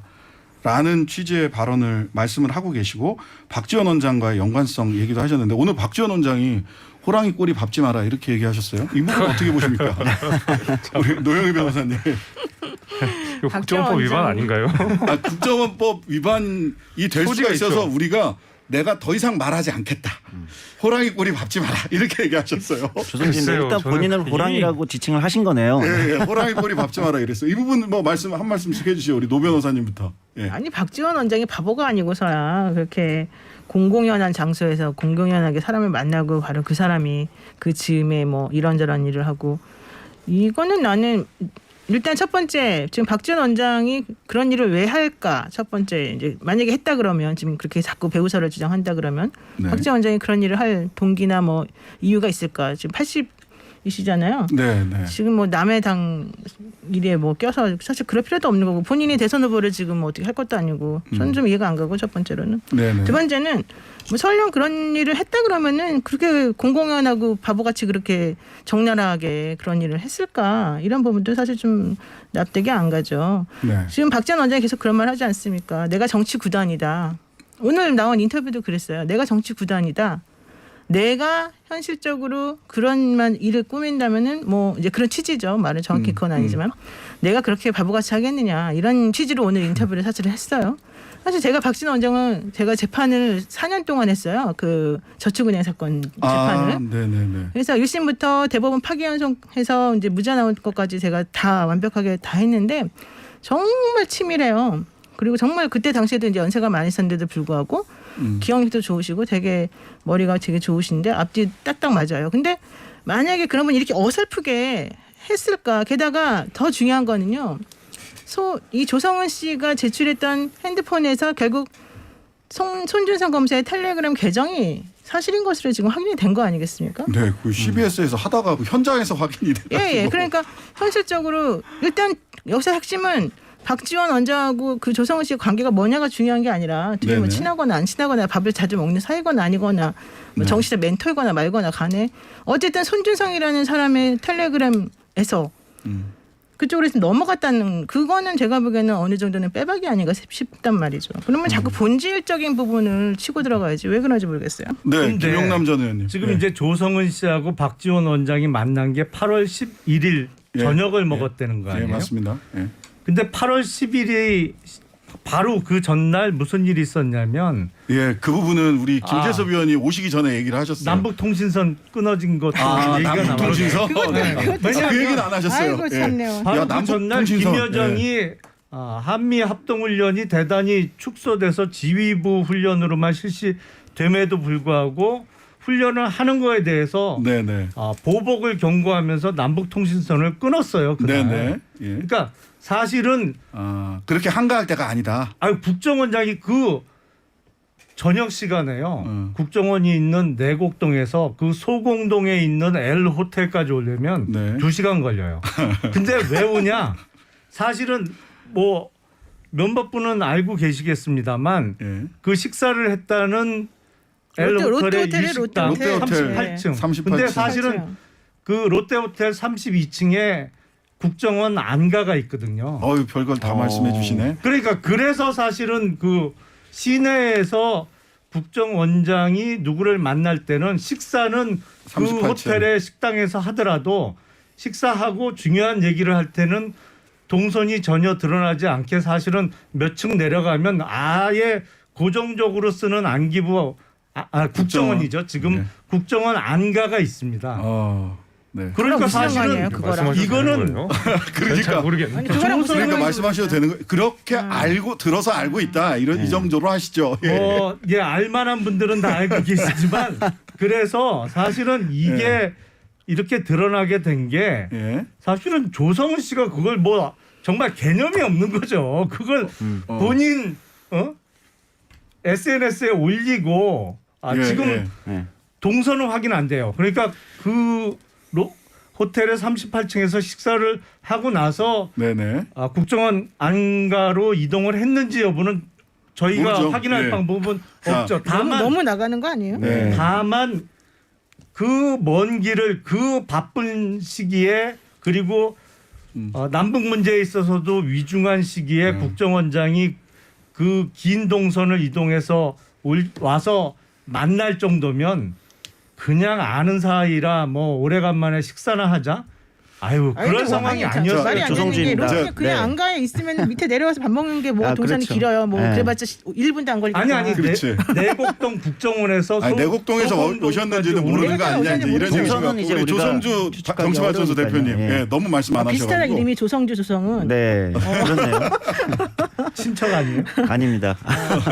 본 적이 없습니다. 네. 어쨌든 예, 조성주입니다. 저는 사실은 이제 그런 거 생각은 있어요. 그러니까 지금 뭐 얘기가 나오는 게 뭐 8월 10일 날 뭐 다운로드를 받았고 뭐 등등등 그 사이에 이제 또 지금 현직 국정원장을 만나서 식사한 것이 이제 국정원의 이런 거 아니냐, 사실상 일종의 이제 공작 아니냐, 이제 이런 의혹이 제기되는 건데 저는 이제 매번 이런 게 비슷한 얘기들이 매번 이렇게 서로가 서로의 공작이다 이렇게 나오는 경우가 있는 것 같아요. 네, 그러니까 이제 서로가 공작이라고 과거 이제 하고 조국 있어요. 장관 때는 어땠습니까? 이제 동양대 표창장 위조 문제 때 당시 이제 최성해 동양대 전 총장이 최규일 당신은 이제 자유한국당 의원을 만났다고 해서 최성해 총장이 어떤 이제 막 당시에도 논란이 됐었잖아요. 맞아요. 예. 근데 결국 이제 법원에서 표창장이 이제 결국은 네. 위조했다는 사실이 바뀐 건 아니란 말이에요. 그러니까 우리가 이제 조금 조심스럽지만 물론 이제 김용남 전 의원님께서 말씀하신 여러 그런 것도 고려를 해야겠지만 그러니까 우리가 이제 이 전후에 뭐가 있었다고 해서 어떤 사실관계 자체가 그거랑 마치 바뀌는 인과관계가 바로 있다라고 생각하는 건 좀 빠를 수 있다. 다만 저도 이제 이 지점은 또 그럼에도 불구하고 그래서 저는 이제 메신저에 대해서 지나치게 이제 그 의혹을 제기하는 거에 대해서 좀 조심스럽다. 근데 다만 이 지점은 제기를 하고 싶은 건 아까 이제 노영희 변호사님도 얘기했듯이 이제 국정원장은 굉장히 이분이 뭐 그냥 국정원장이 아니라 이제 정치를 오래 하신 분이고 정치 이제 구단 그렇죠. 국정원장. 뭐 스스로 공개적으로 그렇게 자임해도 지금 시민들이 뭐 그런가 보다 이렇게 인지할 정도로 굉장히 이제 노련하신 분인데 그분의 어떤 실수라기보다 저는 이제 이런 건 있는 것 같아요. 조성은 씨 제보자가 이거가 문제다라고 인식하고 있었던 건 이미 8월 11일 이전일 거잖아요. 왜냐하면 그렇죠. 다운로드도 받았고 예, 훨씬 예. 이전이니까. 예. 그럼 그걸 인지하고 계셨다면 그 제보자가 그런 와중에 국정원장을 만났다는 건 실제 그게 공작으로 가지 않더라도 사실은 정치에 어쨌든 관련된 분이신데 적절치 않은 거는 맞는 것 같아요. 그러니까 오해를 오해를 제보를 마음을 이미 먹은 상태에서 굳이 그건 이제 개인적 친분이었다 하더라도 상당히 나중에 오해를 살 수 있는 위험한 행동을 한 거는 맞다. 그 부분은 그게 실제 공작으로 이어졌는지 아닌지는 우리가 지금 알 수 없지만 적절치 않은 행동을 하신 건 맞다. 이렇게 저는 보고 김용남 싶습니다. 저는 저도 할 말이 많습니다. 생각이 없다 뭐 이렇게까지 말씀을 하셨는데 그렇게 인스타에 그 SNS에 올린 부분에 아니, 그러니까 대해서는 예, 김재섭 의원부터 먼저 좀 말씀을 좀 그 비슷한 말씀을 드리려고 예. 그러는데요. 네. 박지원 원장은 구단이 맞고 실수가 없을 수 있더라도 원래 그 제야의 보수들이 무림 고수들이 예상치 못한 신이한테 무너지는 거거든요.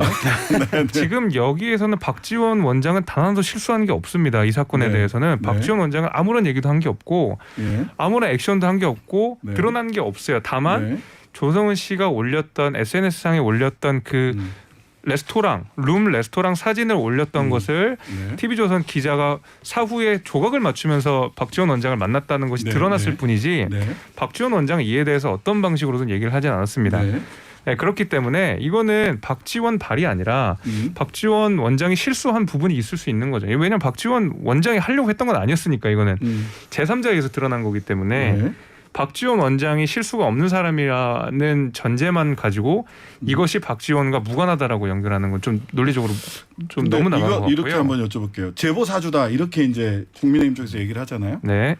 제보 사주 그것도 뭐 밝혀야 되겠지만 그렇다 치고 그럼 제보 내용에 대해서는 6월에 이미 내용이 정해진 것이고 아니 그러니까 4월 3일, 4월 8일 이게 넘어간 부분 이 부분도 저도 그것도 말씀드리겠습니다. 사실 지금 제보 사주는 있다 치고 그럼 제보 내용 제보 내용에 대해서는 저는 다른 거는 다 이제 부수적인 내용이라고 생각을 하고 김웅 의원과 손준성 검사의 대화 내용을 포렌식하고 여기 내용을 우리가 수사를 해서 드러나면 되는 문제라고 생각을 합니다. 핸드폰이 없잖아 양쪽 다.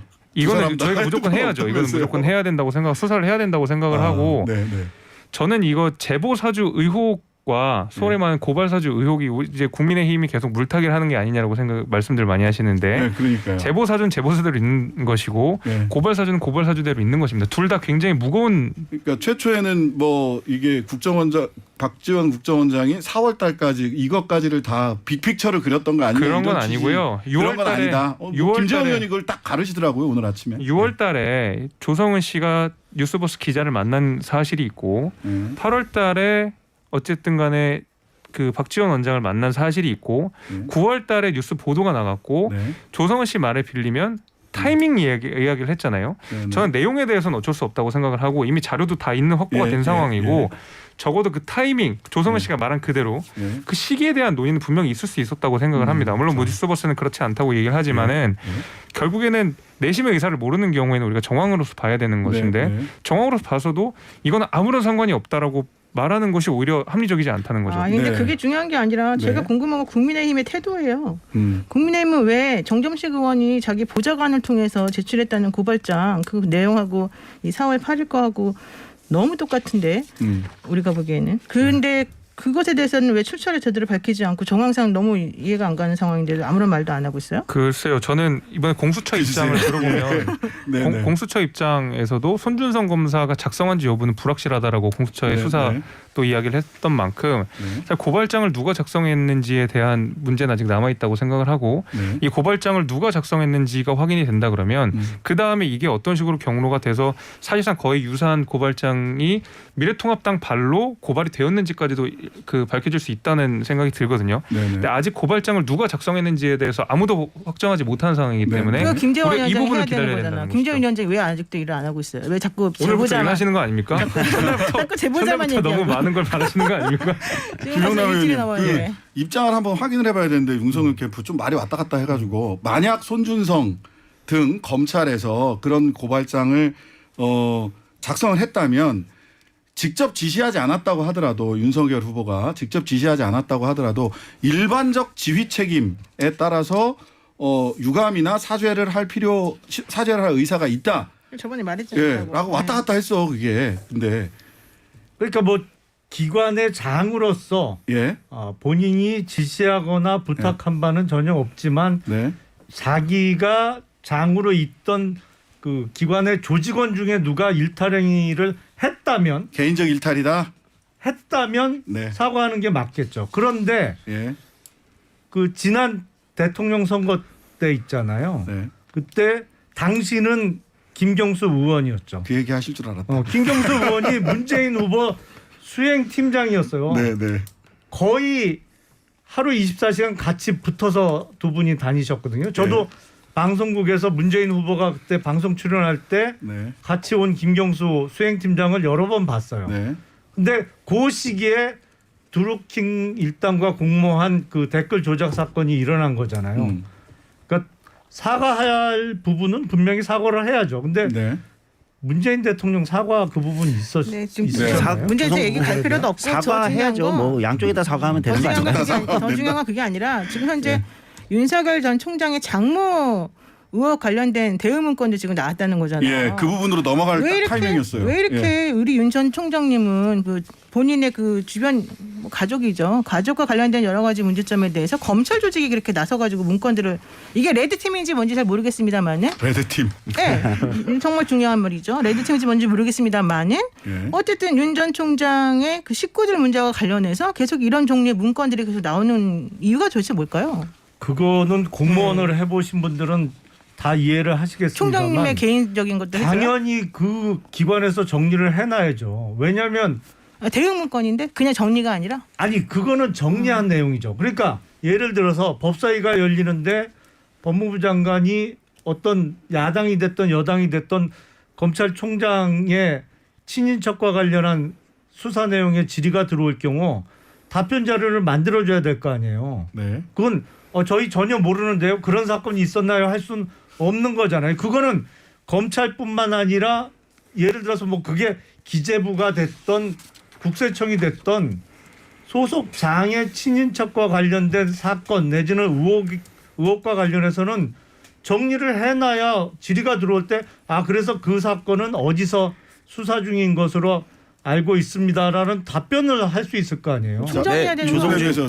조성주입니다. 근데 저는 지금 이 부분은 김영란 전 의원님 생각하고는 좀 달라요. 네네. 오히려 다 달라요. 그러니까 빨리 말씀하시면 됩니다. 공무원들이 그러니까 답변 자료를 작성하는 건 정책과 행정 예를 들면 이런 부분에 대한 것이지 개인사잖아요. 개인의 어떤 문제까지 공무원들이 작성하는 건 굉장히 위험한 행위고 네네. 그것은 이제 개인이 뭐 조직의 수장이어도 자기 변호사가 있다든지 네. 아니면 아마 양해되는 건 자기의 뭐 아주 가까운 정무 역할을 하는 개인 변호사나 이런 사람들한테 해야지 공무원한테 직접 작성하게 했다고 만약에 한다면 그것도 문제가 될 수 있다. 그리고 지금 나오는 얘기들 중에 저는 이제 이게 굉장히 위험한 게 그러니까 그것이 이제 자발적인 과잉 충성인지는 모르겠습니다. 작성을 지시했는지 자발적 과잉 대응이라는 게 충성인지는 모르겠지만 저는 그런 분위기 자체도 문제라고 봐요. 예전부터 윤석열 총장이 중앙지검장하고 전 총장이 이렇게 할 때마다 문제 제기됐던 건 그 주변에 측근이라고 얘기되는 특수통 뭐 이런 출신들 측근이라고 얘기되는 이 세력에 대한 문제 제기는 내외 안팎으로 있었단 말이죠. 그러니까 마치 이것이 우리가 알아서 지금 이걸 대응해야지 우리 안에서 어떤 패밀리 같은 느낌을 주기 때문에 저는 이것도 지금 대응 문건 나오는 것도 그런 측면에서 보면 굉장히 부적절했다라고 생각합니다. 검찰 공무원은 나라의 국가의 공무원이잖아요. 근데 왜 윤 전 총장 개인 가족사와 관련된 그런 것들에 대해서 그런 문건을 만들어줘야 된다는 거 저는 정말 이해가 안 갑니다. 아니 그걸 만들어 준 게 아니에요. 그거는 정리를 해서 갖고 그러니까 있어야. 홍준표 의원도 그러잖아요. 못된 정치하고 있다. 이거 윤의 개인적인 문제인데 왜 이런 거 전부 다 이렇게 나서가지고 이렇게 하느냐. 제가 한 가지 먼저 하나 확인하고 갈게요. 그 오늘 윤 후보 측에서 나온 문서를 그 답변을 보면 뭐라고 했냐면 대검에서 이건 뭐 그 아까 말씀하신 대로 그 국회나 언론 대응을 위해서 만든 거다. 나는 보고받지 않았다. 나는 모르는 일이고 나는 보고받지 않았고 그다음에 정치 공작이다. 이게 요즘 계속 그 3단 논법이에요. 모르는 일이고 보고받지 않았고 정치 공작이다라는 3단 논법을 하시는데. 뭘 보고받았는지 모르겠어요. 근데 이게 대검에서 검사가 작성한 거는 맞다라는 것을 전제에 두고 말씀을 하셨어요. 이거는 검찰에서 작성한 건 맞습니까? 아까 오선희 검찰 출신 오선희 변호사님이랑 인터뷰하는데 내가 검사 발령받고 배웠던 보고서 양식대로 작성돼 있더라라고 얘기하시는데 우리 검사 출신 김용남 전 의원님 누가 작성했는지 모르겠지만 양식은 검사 양식입니까? 검사 작성 양식입니까? 당연히 그때 당시에 대검에 근무했다라면 그런 문건을 당연히 작성했을 거예요. 그거는 일단 검찰에서 작성한 거는 뭐 그거는 공무원 사회에서 당연하죠. 예를 들어서 그러면 자기 그 소속 부의 장관 관련한 어떤 사건 아니면 예를 들어서 어떤 의혹이 정리돼 있는데 그거를 정리를 안 해나요? 근데 그것도 하나 죄송합니다. 사회자가 자꾸 껴들어서 그러니까 죄송한데 사회자가 진행은 안 하고 궁금해가지고 패널처럼 궁금해가지고 물어보세요. 안 할게요. 말씀하세요. 아니 조성준 근데 제가 서울시에서 일할 때도 뭐 당시 박원순 전 이제 고인 되셨지만 전 서울시장의 뭐 아들 병역 비리 논란이 있을 때 그것을 공무원들이 정리하진 않거든요. 그건 변호사가 정리하고 예를 들면 개인이 정리해야 되는 거지.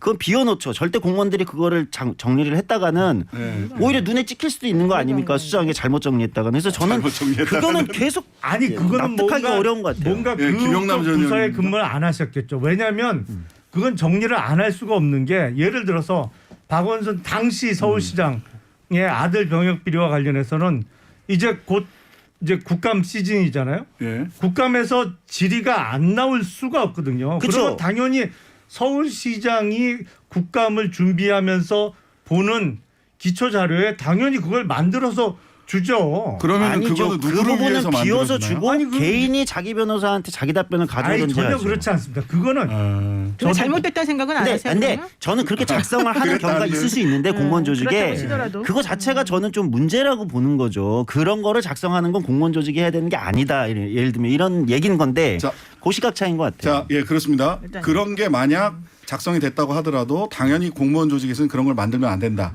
당연히 만들어야 된다. 근데 작년 3월 달에 그게 정기국회가 있을 때도 아닌데 아니 상임위는 수시로 열리잖아요. 시기는 예, 뭐 예. 저는 큰 문제는 아닌 것 시기는 같아요. 법사위는 큰 문제가 수시로 아니다. 열리니까요. 예, 그때 예. 법사위원이 뭐 예를 들어서 네. 당시 윤석열 검찰총장의 장모와 관련한 사건에 대해서 지금 진행 상황이 어떻게 되고 있냐라고 네. 질의가 들어올 때 예. 그러면 피감 기관에서 저희 전혀 모르는데 전혀 그쪽은 신경 안 쓰고 있습니다. 이렇게 답변할 수는 없잖아요. 네, 네. 진행 상황이라든지 아니면 그게 검찰 수사 결과라든지 아니면 그때는 뭐 법원의 재판 결과는 안 나왔겠습니다만 그거는 이렇게 돼서 지금 어떻게 수사가 되고 있습니다. 아니면 뭐 어느 지점에서 혐의가 없는 거로 며칠자로 처분 났습니다라고 당연히 답변이 나와야 되는 거죠. 노 변호사님 할 말이 많으신. 상식적으로 생각을 해보세요. 네. 내가 검찰총장이에요. 내가 검찰총장인데 네. 내 장모가 지금 그렇게 여러 가지 의혹을 받고 지금 문제가 있어요. 그런데 내 바로 밑에는 검사가 그런 문건을 정리해서 만들어가지고 대답할 거를 미리 정리해서 했다? 그러면 실제 검사가 그 장모의 의혹을 수사하고 그런 것들을 파헤쳐야 되는 사람인데 그런 사람이 검찰총장을 위해서 혹은 뭐 피감기관한테 뭔가 말이 들어올 때 방어해주기 위해서 그런 걸 만들었다는 얘기잖아요. 노 변호사님. 착각을 좀 하시는데 그런 문건을 만드는 기획부서는 수사 업무하고는 전혀 관련 없는 기획부서에서 만드는 그러니까 거고요. 수사 업무에 관련이 있든 없든 간에 우리가 일반적으로 딱 봤을 때 검사가 만드는 거 맞아요. 그거 검사 아니에요, 그 사람들은? 아니 검사가 전국에 3,000명 있어요. 근데 수사권이 없는 검사로 임명은 됐지만 저는 검사가 아니라서 모릅니다. 그때 당시에는 네. 수사권이 없는 검사님들. 기획부서에 근무하는 검사들도 꽤 있습니다. 손준성 법무부 정책부 검찰은 수사를 안 하잖아요. 그 사람이 지금 만드는 거 아니냐 지금 또 그 얘기 나오잖아요. 그러니까 뭐 만약 만들었다면 판사 사찰 그쪽에서 문건도 만들었고 이렇게 그 사람 하는 일이 많아요. 만들었다면 수사정보정책관실에서 만들지 않았겠느냐라고 이제 지금 다 똑같은 데서 예, 지금 나오고 부서는. 있는 얘긴데. 자, 오늘도 뜨겁게 얘기를 하다 보니까 벌써 30여 분이 훅 지나갔어요. 이제 한 1분 정도 남았는데요. 각각 한 30초씩. 자, 이 사건 본질이 뭐고 어떻게 해결해야 된다. 짧게. 예. 그 논거들은 다 있으니까요. 우리 조성주 대표님부터. 예, 조성주입니다. 저는 대검은 대검 내부 비위 차원에서 조사를 하고 예. 공수처는 지금 나온 것에서 빠르게 조사를 진행하고 이 두 가지만 지금 빠르게 되면 예. 더 이상 확전하지 말고 이 두 가지를 빠르게 진행하는 쪽으로 좀 얘기를 진행시켰으면 좋겠다 이런 겁니다. 네. 저는 윤석열 검찰 저는 사실 박지원 원장이 이 제보 관련해서 어떤 영향을 미쳤거나 안 미쳤거나 중요하다고 보지 않아요. 그거는 네. 왜냐하면 이런 그 고발장을 누가 만들었는지가 더 중요하다고 보고 네. 저는 윤석열 총장이 지시했는지 안 했는지도 잘 모르겠지만 지시한 거를 확인하기 이전에 제일 중요한 건 이 고발장을 누가 왜 만들었으며 왜 김용원에게 전달했으며 김용원은 왜 그 제보자에게 전달해가지고 이런 사단을 만들었는지 그 부분에 먼저 제일 밝혀져야 된다고 봐요. 중요한 건 윤석열 총장이 관여했는지 아닌지 잘 몰라요. 그건 지금 관심이 두 번째 관심이에요. 첫 번째 관심은 정말로 이걸 검사가 만들었는지 만들었다면 왜 김용원에게 줬고 이게 왜 자꾸 고발장으로 돌아다니고 있었는지 이게 먼저 밝혀져야 된다고 봅니다. 검당 유착 아니냐 이런 취지의 질문이셨던 것 같고요. 김재섭 의원님. 그 김웅 의원과 손준성 검사 간의 고발 사주가 있었는지 여부도 중요한 문제고요. 그건 당연히 중요한 문제인데 거기에 대해서 윤석열 총장까지 확대를 하는 것은 지금 단계에서는 굉장히 무리다. 마찬가지로 지금 단계에서 조성은 씨와 박지원 원장 간에 무슨 얘기가 있었는지도 분명히 밝힐 필요가 있다. 네, 왜냐하면 지금 사실 야당에 대한 공수처의 수사가 속도를 내고 있는 상황인 만큼 윤석열이라는 사람도 피의자로 분명히 적시가 입건이 돼 있지 않습니까? 네. 그렇기 때문에 마찬가지로 이거는 야당의 제일 후보에 대해서도 이 정도 공수처가 수사 속도를 내는 것이라면 네. 마찬가지로 여당 입장에서도 필요한 부분이 있다, 의혹이 있다면 철저하게 수사하는 것이 맞다. 네. 이렇게 봅니다. 김영남 전 의원님 짧게 좀 정리해 주십시오. 오늘자 소위 그 윤석열 총장의 친인척 관련 사건을 정리한 문건이 세계일보에 보도가 됐잖아요. 네. 역시 이 정권 차원의 공작은 확실히 있는 것 같습니다. 이게 역시. 대검 PC 누군가의 PC 안에 들어있을 문건이 통째로 지금 전해졌잖아요. 그러니까 이거는 정권 차원에서 콱콱 밀어주지 않으면 이렇게 타이밍 맞춰서 이걸 내용도 대응 문건이다 이런 식으로 언론 보도가 나올 수가 없는 거죠. 확실히 공작이 있긴 있어요. 모르는 일이다, 보고받지 않았다, 정치 공작이다 3단 논법을 오늘도 시전해 주셨습니다. 아니, 공작은 확실히 있어요. 보니까. 예, 4인 4세 오늘도 바쁘게 달려왔습니다. 감사합니다. 고맙습니다. 네, 감사합니다. 네, 매주 화요일 인권재단 사람의 박래군 이사와 함께 떠나는 인권기행입니다. 지난주 용산, 제주도에서 용산으로 비행기 타고 넘어와서요. 전쟁기념관 맛보기만 살짝 했습니다. 예. 오늘 본격적으로 떠나보겠습니다. 예. 네. 예, 인사도 안 하고 그냥 바로 들어가네요. 안녕하세요. 그렇군요. 예, 안녕하세요. 저 박래군입니다. 예, 아유 죄송합니다. 예. 전쟁기념하는 전쟁기념관 어떤 곳인지부터 예. 언제 개관한 곳이죠? 1994년에 개관을 했고요. 노태우 사실은 정권 시절인데. 예. 저 80년대 말부터 전쟁기념관을 만들자는 그런 움직임들이 군부를 중심으로 이제 있었거든요. 그러다가 이제 94년에 이제 개관이 됐었고 박정희 정권 때도 굉장히 많이 만들었어요. 노태우 정권 때 시작을 해서 김영삼 정권 때 개관을 한 거네요. 예. 그래서 이제 박정희 정권 같은 경우는 좀 주로 전적지 중심으로 이렇게 뭔가 이렇게 기념시설을 만들고 그랬다고 승전비 한다면 뭐 이런 거 만들고 싶었거든요. 그랬다고 한다면 이 94년에 만들어진 거는 그거에 다 종합판으로 해가지고 노태우 정권 때 시작돼서 김영삼 정부 때 만들어진 거죠. 네. 지금 용산 국방국 맞은편 쪽에 있는 거죠. 예, 미군 맞습니다. 부대랑 이렇게 등을 맞대고 그거 있고. 4호선 삼각지역 15번 네. 출구에서 나와가지고 쭉 올라가면 국방부가 나오고 국방부 건너편에 바로 전쟁기념관 아주 거대한 건물 있잖아요. 그게 굉장히 커요. 전쟁기념관이죠. 예. 미군 부대랑도 등을 이렇게 맞대고 있는 것 같은데. 예, 그 주변에가 이제 미군 기지고 지금 이제 상당히 많이 이제 평택으로 옮겨졌고 일부만 좀 남아 있는 상태고 뭐 이러죠. 그러니까 위치도 좀 상징적 의미가 있는 것 같아요. 예. 국방부와 서울을 미군 부대. 이렇게 지도를 놓고 보면 지금 옛날은 아니었죠. 지금은 이제 서울의 중심이라고 그러더라고요. 한가운데죠. 한가운데이고, 근데 거기에 이제 미군 기지로 이제 둘러싸져 있었던 데인데 네. 역사적으로 이게 일제가 여기를 그 군사령부로 쓰던 데거든요. 그러니까 일제가 패망하고 이제 넘어갔잖아요. 네네. 미군이 들어와서 또 거기에 그 자리에 그대로 미군 기지를. 외국군의 그런 주둔지로 또 쓰고 있었던 그런 곳이고 그런 거죠. 그런데 이제 이게 그때 그 전쟁기념관을 만들 때 군부의 이제 인식이 뭐냐면 당시 막 민주화 운동이 막 민주화 돼가는 과정이잖아요. 그렇죠. 87년에서부터 쭉. 예. 근데 이제 체제 전복 세력들이 막 준동하니까 우리나라의 안보가 위험하다. 그래서 이제 호국 정신 이런 안보 의식을 고취하기 위한 그런 안보의 그런 성전 이런 걸 만들어야 된다. 이런 생각을 해요. 그러니까 당시 군부가 군부 독재 정권이 이제 깨졌잖아요. 그러고 나서 이제 민주화돼가고 있는 거를 이런 식으로 인식을 하는 겁니다. 그래서 이제 사람들한테 사실은 이제 뭐 호국 안보 이렇게 얘기하지만 사실 반공주의적인 어떤 이런 거를 계속적으로 유지시키려고 하는 그런 의도로 만들었다라고 좀 봐야 될 거고. 근데 그게 성공했어요. 왜냐?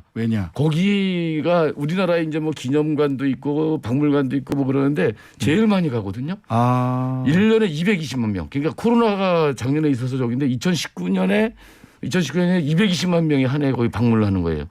그 중에 70만이 청소년이니까 많은 사람들이 자발적으로 이렇게 오고 그러는 데니까 엄청 성공을 한 거죠. 우리나라에서 제일 많이 가는 곳. 전쟁기념관이다. 기념관이나 무슨 전시관 중에서 가장 많이 가는 곳이다. 예, 몇십만만 돼도 저건데 220만이거든요. 엄청나게 도대체 거죠. 그러면 뭐가 있길래 이렇게들 많이 가는지 하나하나씩. 우선 전쟁기념관 입구에 딱 들어가면 무슨 뭐 제 기억으로는 저는 뭐 결혼식 때문에 한번 갔던 것 같은데 그쪽에서 결혼식이 있어서. 맞아요. 그래서 거기는 그 결혼식도 있고 음악회도 열리고 전시회도 하고 그러면서 전쟁기념관이자 시민들이 올 수 있는 아주 다양한 프로그램들을 또 운영하는 게 그게 이제 사람들 많이 오게 만드는 위치가 거예요. 좋잖아요. 그리고. 위치도 좋고요. 딱 들어가서 보니까 무슨 그 비행기 같은 것도 전시돼 있었던 것 같고 그다음에 맞아요. 조각상들 좀 굉장히 좀 뭐 비장미 있는 조각상이라고 해야 되나요? 이런 게 있었던 것 같아요. 맞습니다. 그래서 본관은 저기 그 아테네의 파르테논 신전 같은 거대한 신전이 딱 있고요. 그 앞에 호수가 있고 그 앞에 바로 입구에는 이런 방금 전에 말씀하셨던 조각상이 쫙 앞에 이렇게 있고요. 그리고 옆쪽으로는 오른쪽 편으로 가면은 그 아까 야외 무기 전시장이 있는 거죠. 네. 이렇게 하면서 이제 들어가면서부터 이제 다르게 상당히 이제 그 얘기하는 게 상당히 뭐다라고 하는 걸 알 수 있게끔 이렇게 돼 있죠. 그러니까 보통 그런 기념관이나 이런 데서는 처음에 딱 들어갔을 때 보이는 어떤 조각상이나 평양가도 마찬가지더라고요.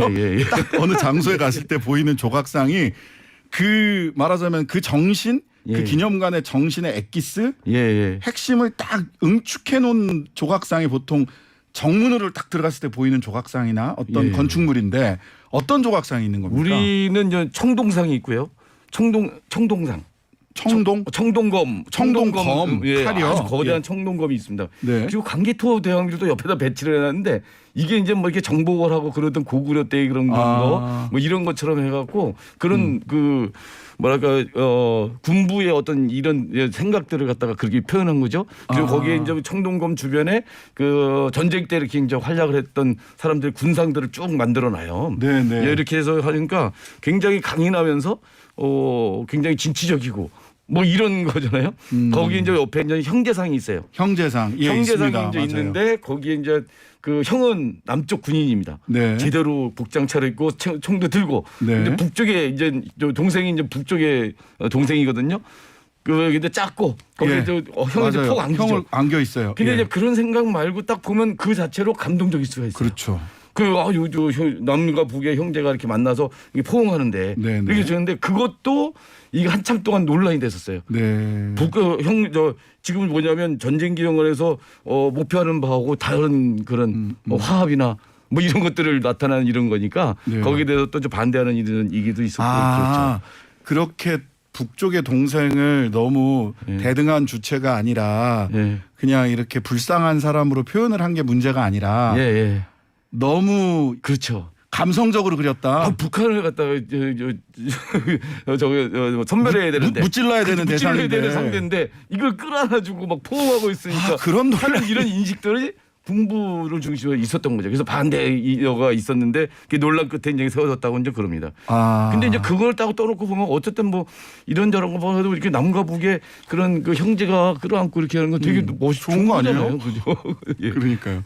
자, 각종 무기들 저는 비행기 전시돼 있었던 것까지는 기억하는데 저는 못 봤는데 지금 살펴보니까 참수리함 제2연평해전 때 북한군 공격받았던 참수리함도 그쪽으로 옮겨놓은 겁니까? 아니나 그건 모형이고요. 모형이요. 원래 그렇죠. 그건 아니고 모형이고요. 좀 작게 축소해서 원래 사이즈로요. 그런데 그리고 이제 그 한국 전쟁 시기에 썼던 전차들서부터 그 전투기들 그 뒤에 또 이제 저기 했던 것들을 그래서 각종 무기들을 갖다가 전시를 해놨는데 문제는 뭐냐면 거기에 사람들이 올라가서 전투기 비행 조종석에 앉아서 해보는 것 같은 거 이런 것도 해보고 전차 거기 안에도 들어갈 수가 있어요. 그리고 아까 참수리함 거기 모형이 있잖아요.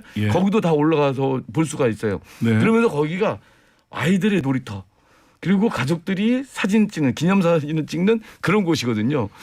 그런데 전쟁 때 쓰는 무기들이거든요. 사람들을 엄청 죽이기 위해서 개발하기 한 그런 무기들이거든요. 네, 맞습니다. 그런데 가서 저렇게 천진난만하게 아이들하고 같이 사진 찍을 수 있을까? 그러니까 요즘 엄마들은 어머니나 부모님들은 뭐 아빠들도 마찬가지인데 남자애들에게 총이나 칼 같은 그런 무기를 어렸을 때부터 장난감으로 가지고 놀게 하는 것 자체도 굉장히 꺼려 하시는데 거기는 그래서 이게 이제 전쟁 기념관의 컨셉이거든요. 전쟁을 친근하게 느끼는 거죠. 전쟁을 자연스럽게 받아들이게 만드는 겁니다. 왜 그래요? 야외 무기 전시장에도 그런 식으로 해서 사람들이 여기 올라가서 뛰어놀 수도 있고 거기에 앉아서 자기가 마치 이제 조종하는 것처럼 이런 흉내도 내보고 그걸 기념사진을 찍고 하면서 친근하게 이렇게 보게 돼 있어요.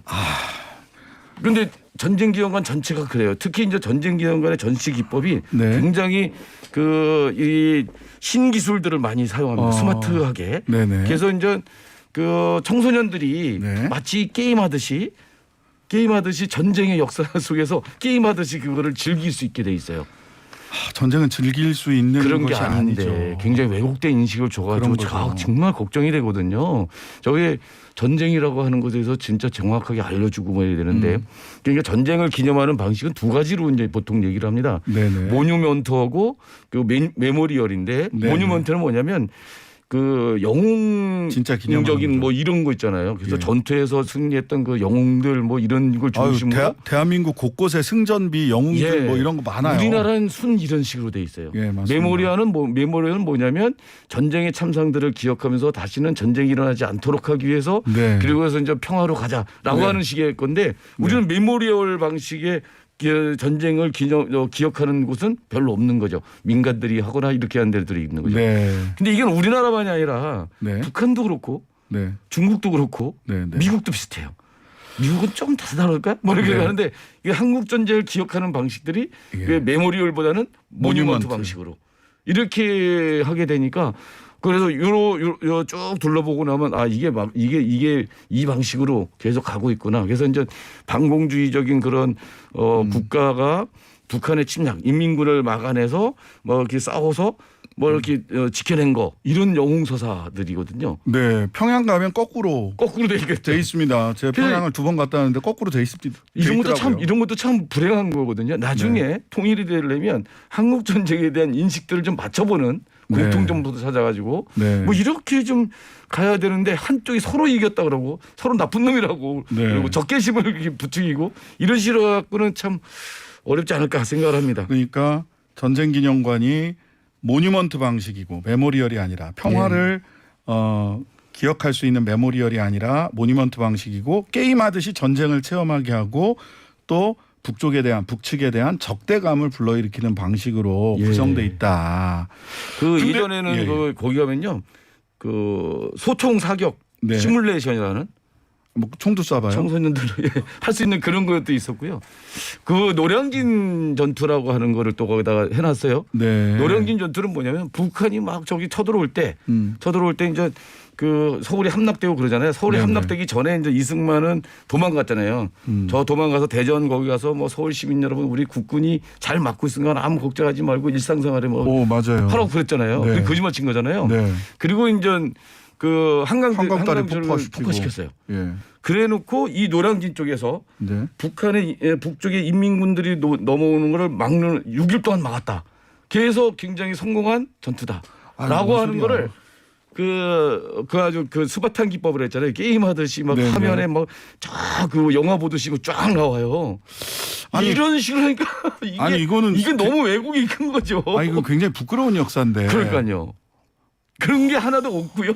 그런 거 하나도 없고 그 오로지 북의 그런 거를 저지하는데 상당히 성공했다. 다리를 끊었으니까 넘어오기가 힘들었겠지. 그래서 이제 배 타고 막 오는 걸 거기다 막 저거 총 쏘고 폭탄 날리고 해가지고 저지했다는 거예요. 아니 거기서 총 쏜 군인들은 무슨 말 그대로 정말 그 가치 없이 예. 그러니까 이미 대통령을 비롯해서 정치인들은 한강다리 끊고 다 도망가고 남아 있는 군인들은 6일 동안 거기서 이미 수도가 함락될 것이 뻔한 그 기간 동안에 총을 쏘고 있었다는 거잖아요. 예, 그리고서 이제 이게 그렇게 하면서 서울 시민들이 피난을 못 갔잖아요. 네, 못 갔죠. 피난을 못 간 사람들이 저 인민군이 들어오니까 인민군 치하에서 인민군한테 당연히 부역할 수밖에 없죠. 그렇죠. 그래 살아야 되니까. 예. 근데 나중에 이제 다시 서울 수복해갖고 와가지고는 인민군한테 부역했다고 해가지고 또 서울 시민들을 또 이렇게 많이 또 죽이고 그런 거잖아요. 죽이고. 예, 이게 뭐냐는 거죠. 근데 예. 그런 역사는 하나도 없는 거죠. 예. 거기에서는. 그러니까 지금 그렇다면 이런 식으로 지금 전쟁 기념관이 모뉴먼트 방식으로 그 전쟁 호승심 호전적인 감성을 불러일으키고 사실에 대한 왜곡도 상당히 있는 것 같아요. 엄청나게 많습니다. 예. 이게 그렇다면 우리 한국 전쟁을 제대로 이해하기 위해서 네. 어떤 관점에서 또 어떤 그렇다면 메모리얼을 가져야 될지 좀 정리를 좀 사실 해주시죠. 한국 전쟁은 굉장히 복잡해요. 네네. 당시 이제 국제 정세도 그렇고 이게 네. 냉전 질서가 형성되던 그런 시기에 그렇죠. 그 가장 최첨단의 최전방이 이제 저 한반도였잖아요. 네. 이런 과정 속에서 전쟁까지 가는 거거든요. 네. 이런 부분들을 좀 설명을 좀 해야 되는데 아주 단순화시킵니다. 북한이 남침했고 그리고 소련이 승인을 했고 네. 뭐 중공이 개입을 했다. 뭐 이런 식으로 해서 저것들 나쁜 놈들, 저 나쁜 놈들에 대해서 우리가 이제 영웅적인 투쟁을 통해서 전투를 통해서 물리쳤다. 이런 식의 건데 그러지 말고 우리가 네. 전체적인 그런 맥락에서 좀 바라보고 네. 그래서 그 전개됐던 과정들 단순히 한국 전쟁 시기만이 아니라 해방 이후 쭉 전개됐던 그런 복잡한 이런 부분들을 이해하고 그래야지 될 것 같거든요. 네. 그런 속에서 지금 우리가 필요한 거는 네. 그때 한국 전쟁 때 죽었던 군인을 비롯해서 네. 수많은 민간인들 이런 사람들을 기억하고 그들의 원혼을 달래고 네. 다시는 우리 한반도에서 그런 전쟁 같은 비극이 없도록 하자라고 하는 걸 다짐하는 방식으로 이게 가져야 네. 남과 북이 통일도 되고 어떻게 같이 또 이후에 살 수도 있는 것이지 계속 적개심만 고취하고 이렇게 왜곡된 역사를 가지고 만들어 가지고 왜곡된 영웅상 막 하고 그러면 참 안 되죠. 네. 네, 전쟁기념관이 평화기념관으로 평화를 기억하는 곳으로 평화를 만들어가는 곳으로 바뀌어야 되지 않을까라는 생각을 해봤습니다. 예, 박래군 상임이사님과 함께 오늘은 용산 전쟁기념관 돌아봤습니다. 추석 잘 보내시고요. 예. 다다음 주에 예. 2주 뒤에 뵙겠습니다. 감사합니다. 예. 고맙습니다. 오늘 하루도 바쁘게 지내오셨습니다. 어떻게 오늘 차린 밥상은 소박하면서도 또 한편으로는 또 맵고 짠 반찬들도 있었는데요. 맛있게 드셨는지 모르겠습니다. 신장식의 신장개업 오늘 9월 14일 방송은 마치고요. 내일 또 푸짐한 밥상 들고 찾아뵙겠습니다. 감사합니다.